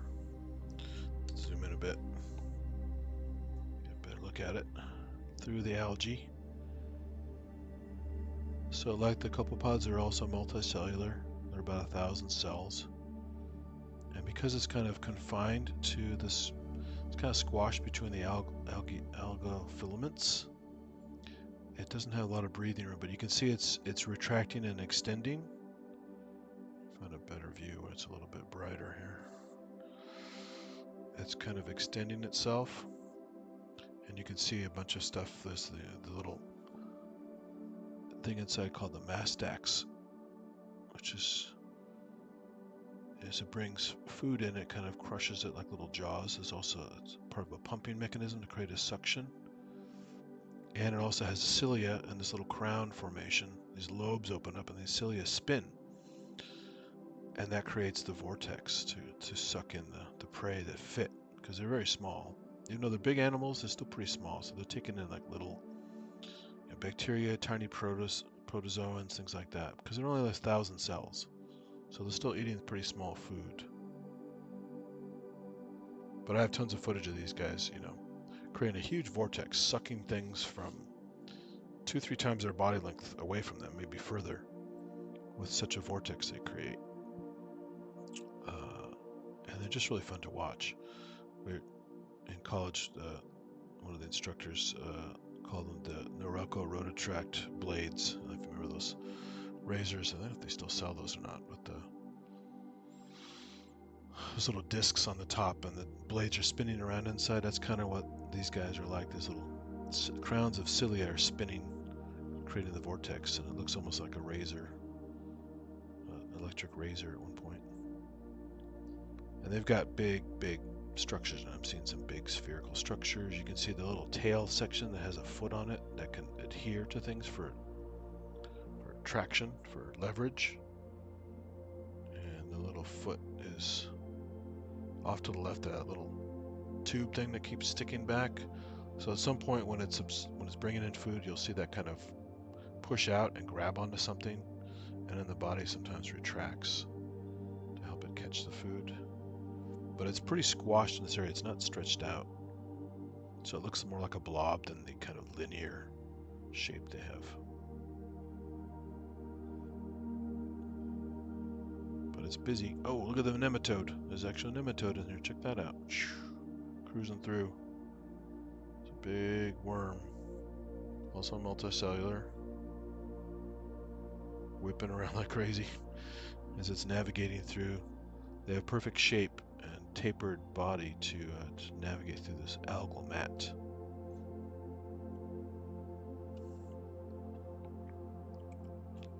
If I zoom out a bit, you can see it better as it whips through the debris here.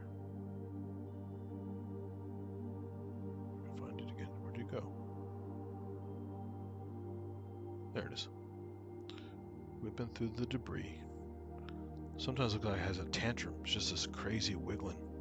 There's these, not muscles per se, but these little muscle-like fibers in the body that are longitudinal, and just as it contracts either side, it gets this whipping back and forth motion.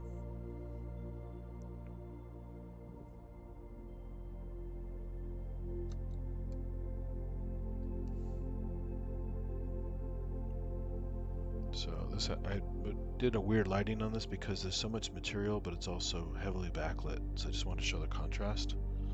So that's why you're not seeing a ton of color here. There's the rotifer again doing its business. Less magnification. They're pretty big animals. So if you want a better look at a rotifer, you can look at one of my past streams. You'll see them really well. There's the nematode going crazy up here. Just wiggling like crazy. And Going back to the copepods. Where'd you guys go? They're pretty fast. There you go. They have this real jerky motion when they swim.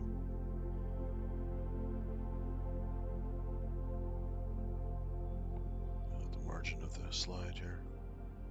Jumping around.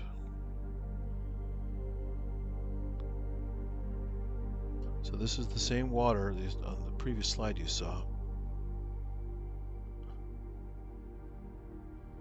Here is that's interesting. I don't recognize that guy. That's very interesting. I'll have to check this thing out. What is that? It's got like a proboscis on it. But it's much smaller. This guy right here.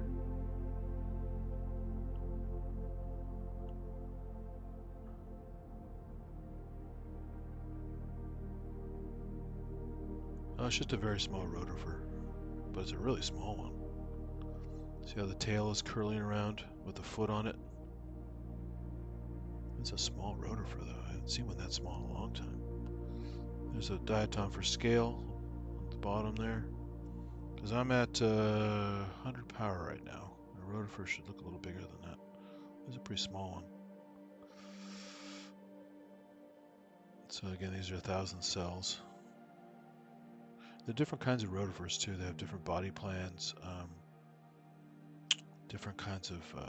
Some prefer to free swim. Some prefer to attach a lot for leverage.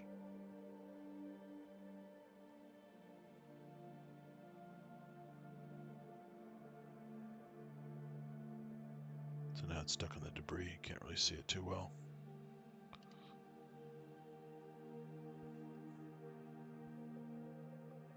Again, more diatoms, more little ciliates going around, looking for snacks. But look at all those filaments. They're just algal filaments everywhere. It's just this giant mat.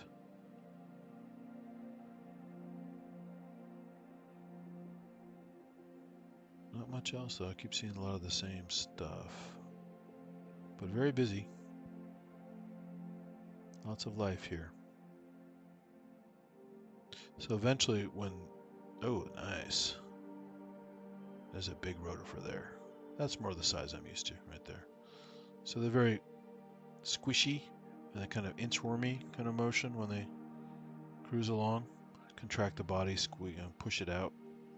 You can see the back has that little foot that it can adhere. And if you look in the middle of the body, you'll see this thing kind of pulsating. It looks almost like a coffee bean.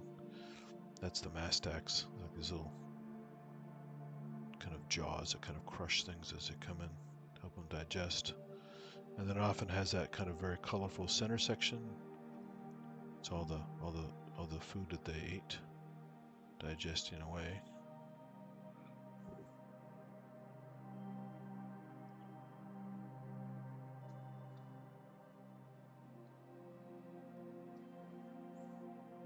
Nice big rotifer. And these are everywhere. I mean, you could, you know, put a knife or a fork down into your garbage disposal in your sink, the wet part of it, and probably find rotifers down there. I'm pretty sure people have told me that before. There's anywhere there's water and there's food to be had, you can often find rotifers. They're very, very plentiful, all over the place, and very easy to find because they're big. You can definitely see these under the dissecting scope I had it on earlier, but I didn't scour the whole area very closely because I wanted to put it under the scope for all the details.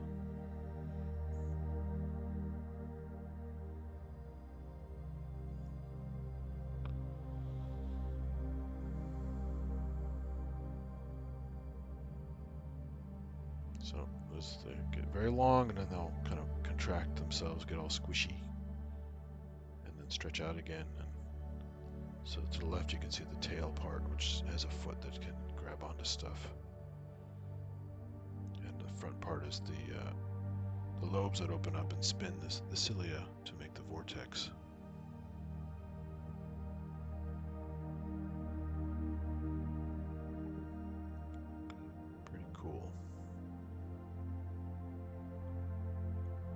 here's one of those tapered guys again.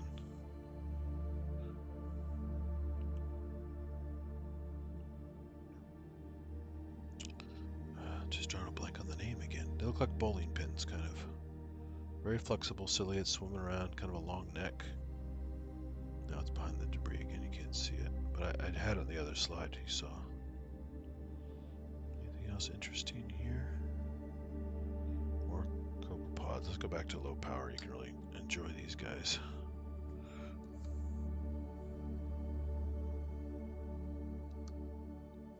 It's got kind of a dark field view here. Drop the light levels down.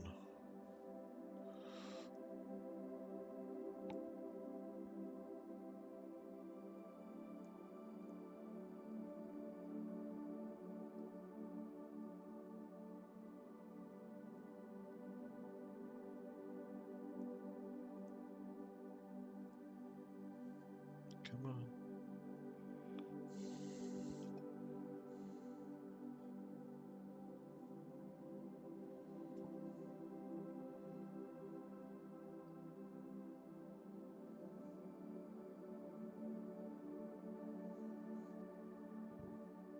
Now you can really see the individual filaments. The dark field helps kind of isolate things nicely. It's almost like hairs. There's a copepod. Couple of them. So here you can see the actual color of them. That's not high contrast. Got a kind of a pinky orange color. Lots of stuff inside there. Lots of color to look at. There's the red eye spot at the top. Heading down. Just stop long enough, you can see the eye spot very clearly. There you go. And you can see things squish around inside of them when they don't swim so much and just kind of move around in place. A whole bunch of them there. You can see, ooh, is that an ostracod? Oh, it's a daphnia. There's a water flea right there. Unless that's a copepod that's squished. From here it looks like a daphnia, but it actually might be a squished copepod. Yeah, it's more round like a daphnia. Another type of crustacean with a darker eye spot. They're also very common.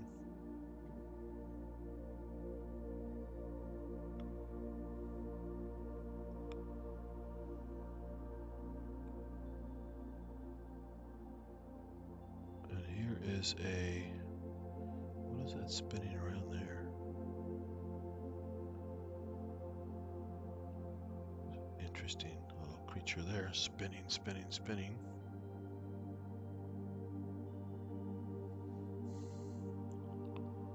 Going a little closer. Fix the focus.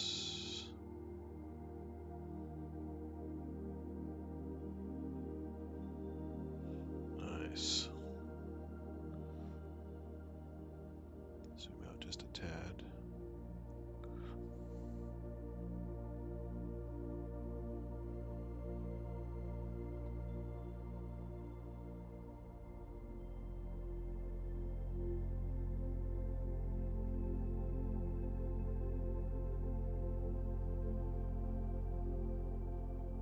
Interesting.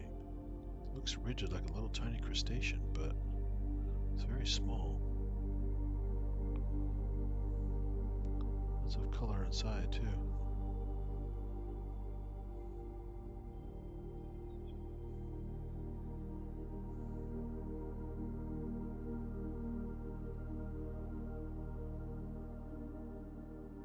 Yeah, I've never seen this before. It's interesting.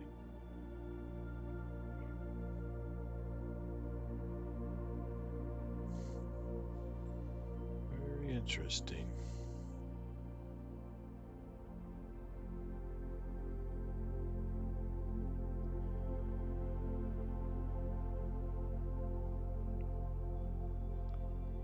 It's not acting like a... Well, it does have the... I guess that's a rotifer with some stuff stuck on the outside of it. Because it's got that front part with the cilia pumping away. But there's this weird kind of stuff on the outside. It's a very different shape. It's not flexible like a typical rotifer. It's just kind of keeping the same shape. But you see that it's bringing in all that debris. It's making a nice vortex. Another great thing about dark field or oblique lighting is you can see all the particles flowing very clearly. Much harder than bright field. Typical microscope setups. All those particles. Yeah, I guess it is a rotifer, but it's a really weird shape. It's not... It's very rigid. It's kind of squashed looking. All that junk on the outside of it. I don't know what's going on there.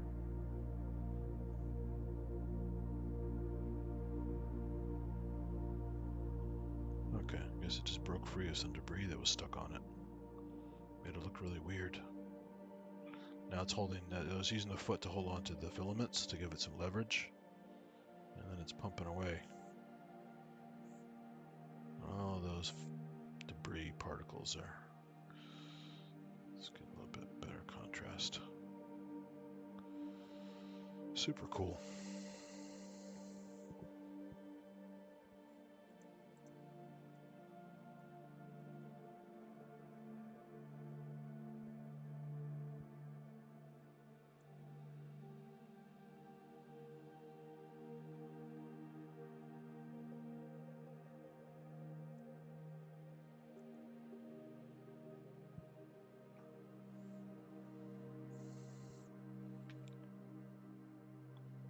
Copepods for scale, swimming by. Big old mass. I'll switch to bright field real quick just to show the difference. There you go. So you get some color.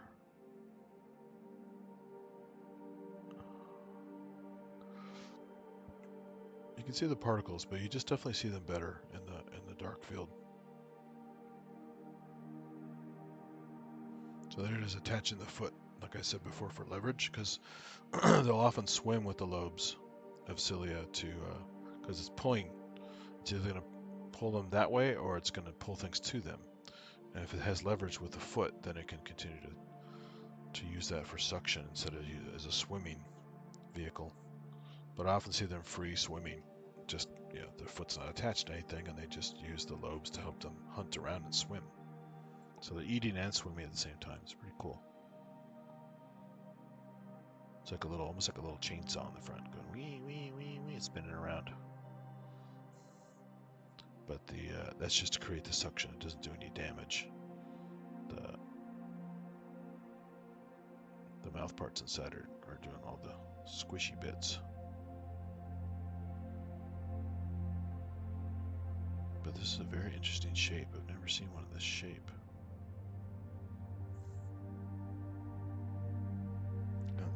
The body's quite rigid. It's not doing that whole gelatinous thing you saw the really long one doing earlier. It was all flexing and squishing and stuff. This one's really rigid. Never seen a rotifer so rigid before. Very nice. That's a pretty good slide. Let me do one more from that batch. See if I have any more cover slips left. I think I might have to go wash some glass.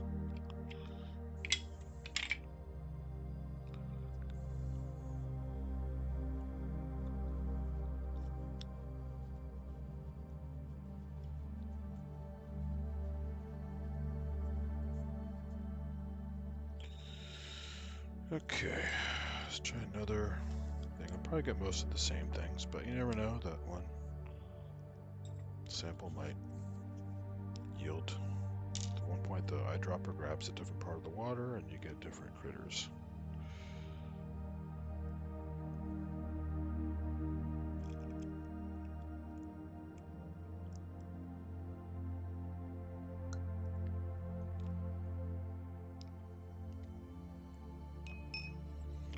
couple like plant stuff to look at.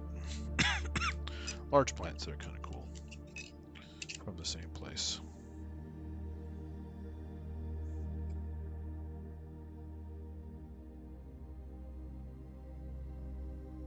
Alright, turn the brightness down here and here.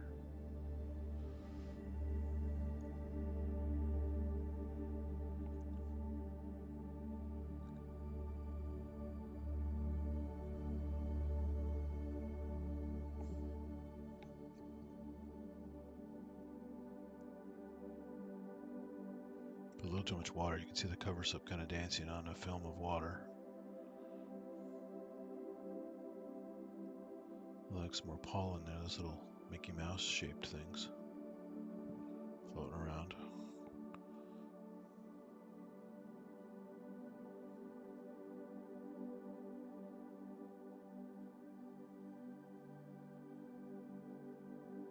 Lots of diatoms as usual. Lots of little tiny ciliates and flagellates moving around. I'm not going to concentrate on those, they're too hard to follow. More diatoms. Moving, moving, moving.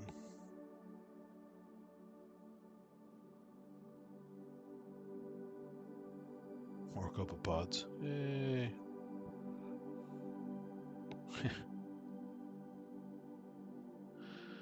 Microcrustaceans.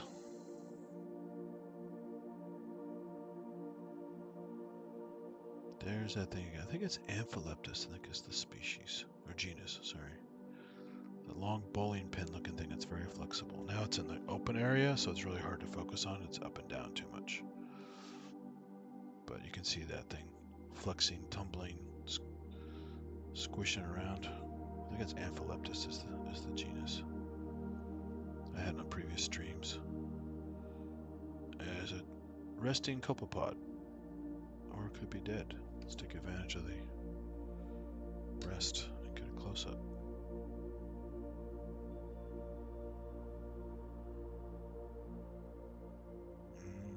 There's no activity, so I think it's dead.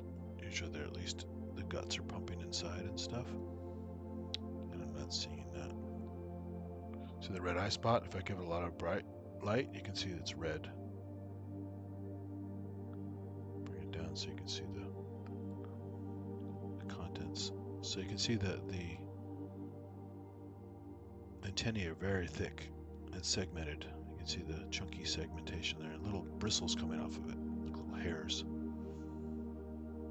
to pick up any little motion. And there's these big, thick bristles on the tail section, right there. So a lot of times you'll see pieces like this floating around in the water, just like this part of the body, where it broke off or was eaten and that was discarded. And because it's really durable stuff. Oh, here's a little thing next to it. That little Amphileptus I was talking about before. And the debris right next to it for scale. So it's like a little tiny bowling pin. Very, very small. Little ciliate. And there's that little tumbling flagellate again that's got some dark color in there.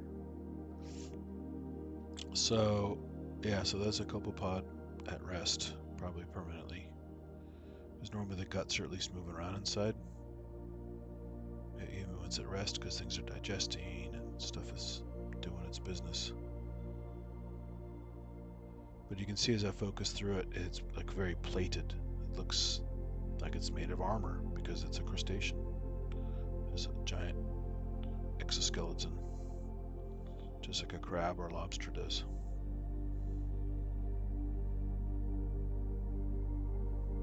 Pretty cool. So there's one. Easy to see. The other ones are way too fast. Now you can really get a good look at it. And again, that wiggle is me. I put too much water on the slide, so any little movement I do on the table is making everything shake.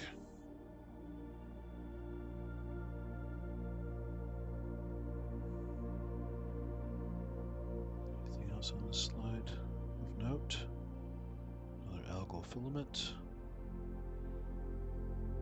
Tumbling flagellates swimming around. There's a nice diatom, nice pinnate diatom, cigar shaped, cruising along.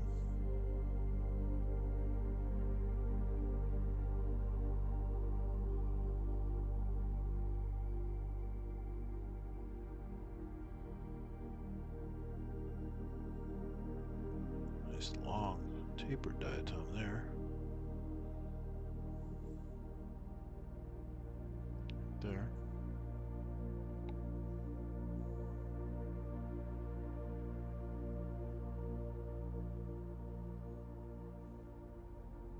All kinds of diatoms everywhere.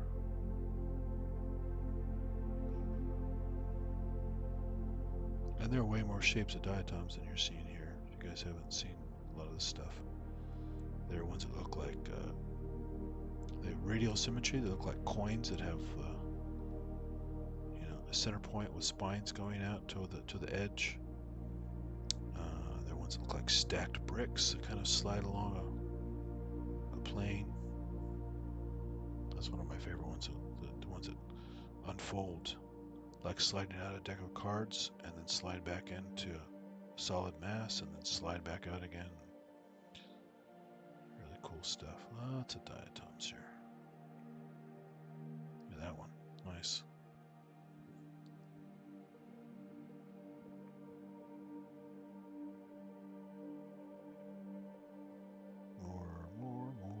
More diatoms.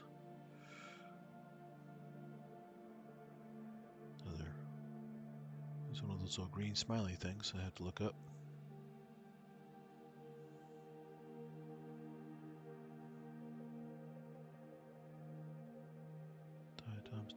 Diatoms.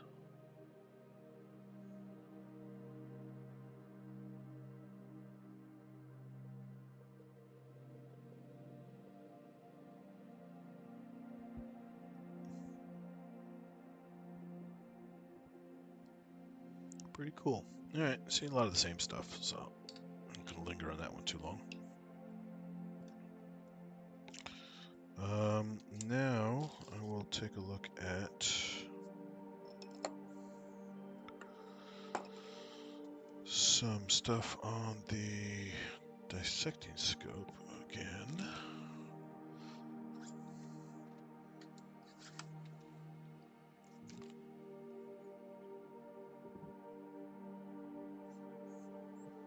Have to adjust this exposure again.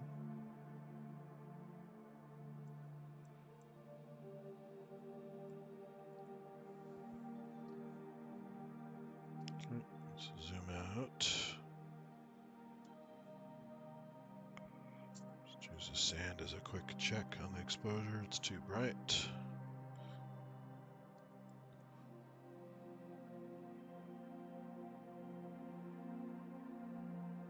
That's not bad.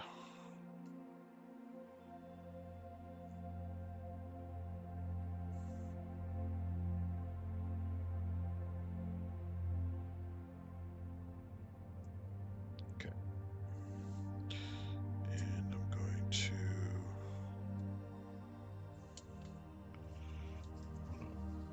get this water out here. I use a petri dish to hold the other specimens because it's easier that way. I can just slide the dish around for concentration.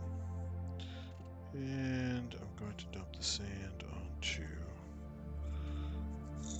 that surface because sand doesn't have to be there anymore. I misplaced my little package of petri dishes, so I have to keep reusing this one. This plastic one over and over again. Okay. So one thing I wanted to show was, you guys haven't seen lichens very well before. So, symbiotic relationship of algae and a fungus. This particular one, I showed some on the stream yesterday. There are a bunch of different types, but the three main types people see most commonly are what's called foliose, which looks like a leaf. This encrusting, which is like this little thin, colorful layer on a rock or a fence post or whatever. very often very bright colors, orange, reddish, yellows, greens, stuff like that. And then this kind, which is more 3D, sticking out in kind of a bushy form, called fruticose. So if I move this over here, and there are a couple different ones in the area like this.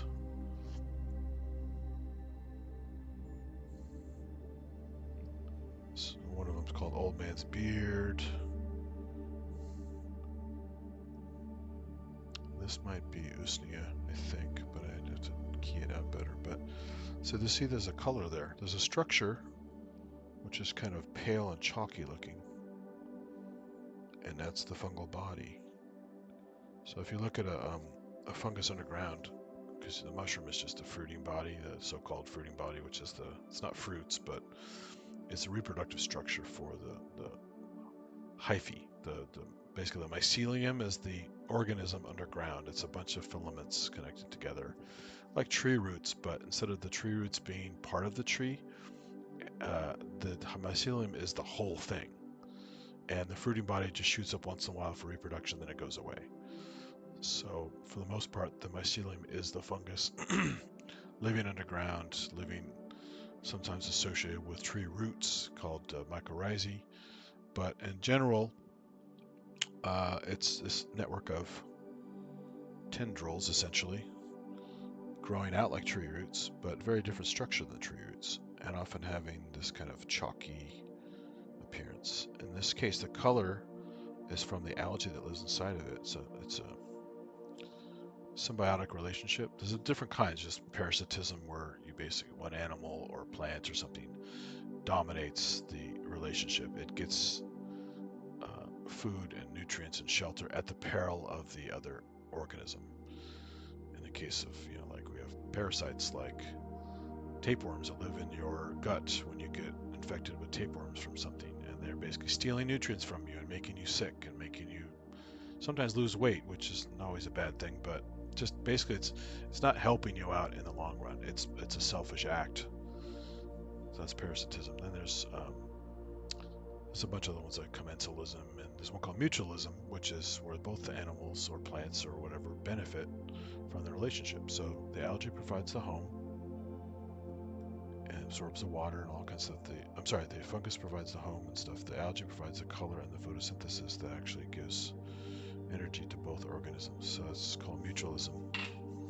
And so in this case, you're seeing the greenish colors from the algae, and the structure is living inside the actual fungus body. In this case, it's very 3D and thread-like, so they call it fruticose. And along different parts of the body, you can see these little structures, which are reproductive structures for the fungus to help them create spores and spread around. So these little nodules and some are like little cup shapes and stuff. It's part of the reproductive cycle of the fungus. And if you look at that video I shot yesterday, you can see other ones encrusting the fence post, and other ones are more leaf-like. The foliose ones are greenish, usually are gray. And the encrusting ones are often very colorful. They're orange and yellow and reds and very, very nice colors. So that is that type of lichen.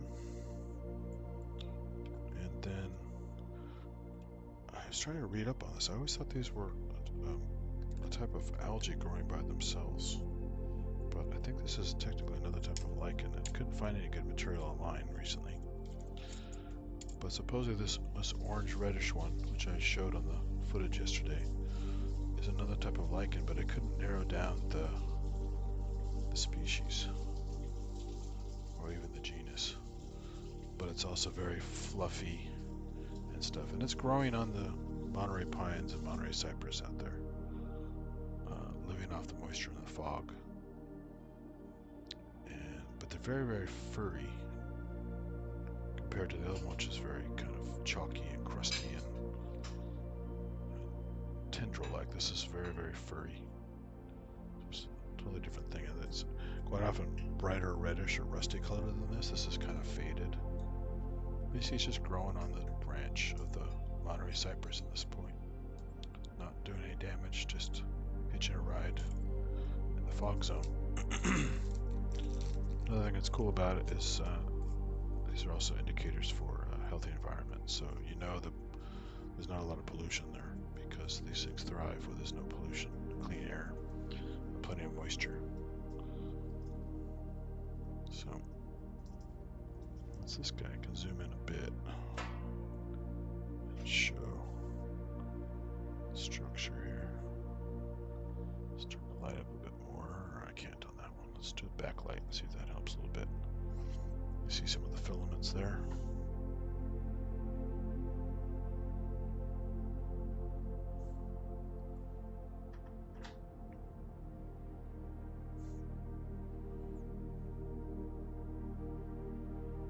So it looks like a little mycelium above ground.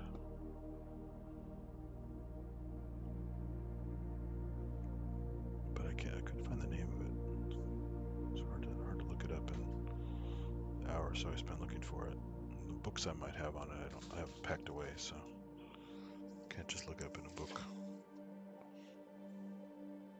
So yeah, those you see that all over the trees there in Half Moon Bay and some other places have a lot of fog. And speaking of Monterey cypress, this is a piece of the leaf structure and one of the cones. Turn this down here. You'll notice that the cones look very different than like a pine cone. Things people are more used to seeing as a cone. This one has this kind of almost like a soccer ball approach. Sees various kind of trapezoidal shapes,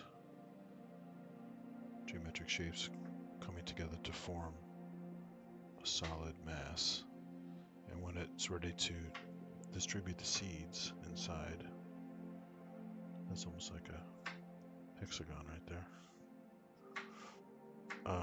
It will crack, dry up and crack and open up, and the seeds can come out. And one of these cones can have like 140 seeds in it. It's pretty prolific.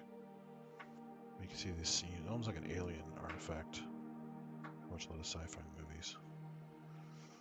The way it's kind of almost leathery looking at this point, and it's got these weird kind of seams, like geometric seams. But it's technically a cone. It's in the conifer group. It's not a flowering. The typical angiosperm flowering plant doesn't have fruits. It has cones, which are more primitive than fruits. So yeah, nice look around there. And then the leaves are really interesting. Very scaly. They almost feel like reptile scales when you touch them. Right here. Use the backlight to show it a little bit better. See the scales.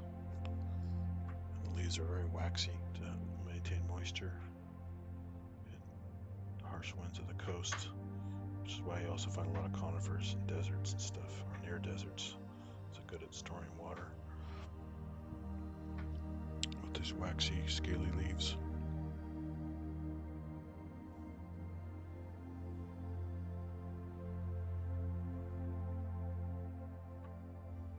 Just like shingles on a roof.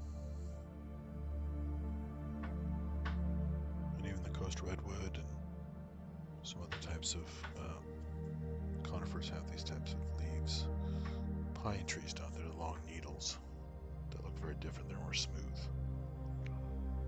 But like junipers and cedars and these cypress and stuff like that have this kind of leaf structure.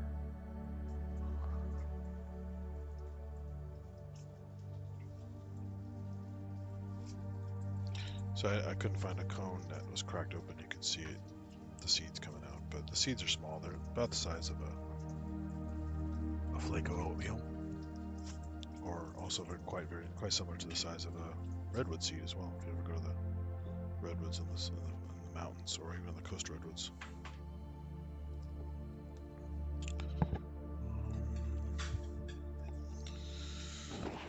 That's pretty much it for the specimens I collected. I could throw some more stuff in last minute, but it's been a fairly long stream, so I think I'm going to call it at this point. So thanks for everybody who showed up, and anyone who watches on the replay. Feel free to make comments, questions, whatever. And I will start doing these more regularly. I took a break for a while because I was doing other stuff and also didn't find a lot of good specimens. So, but thanks everybody, and I will see you soon with some more fun micro stuff. Take it easy.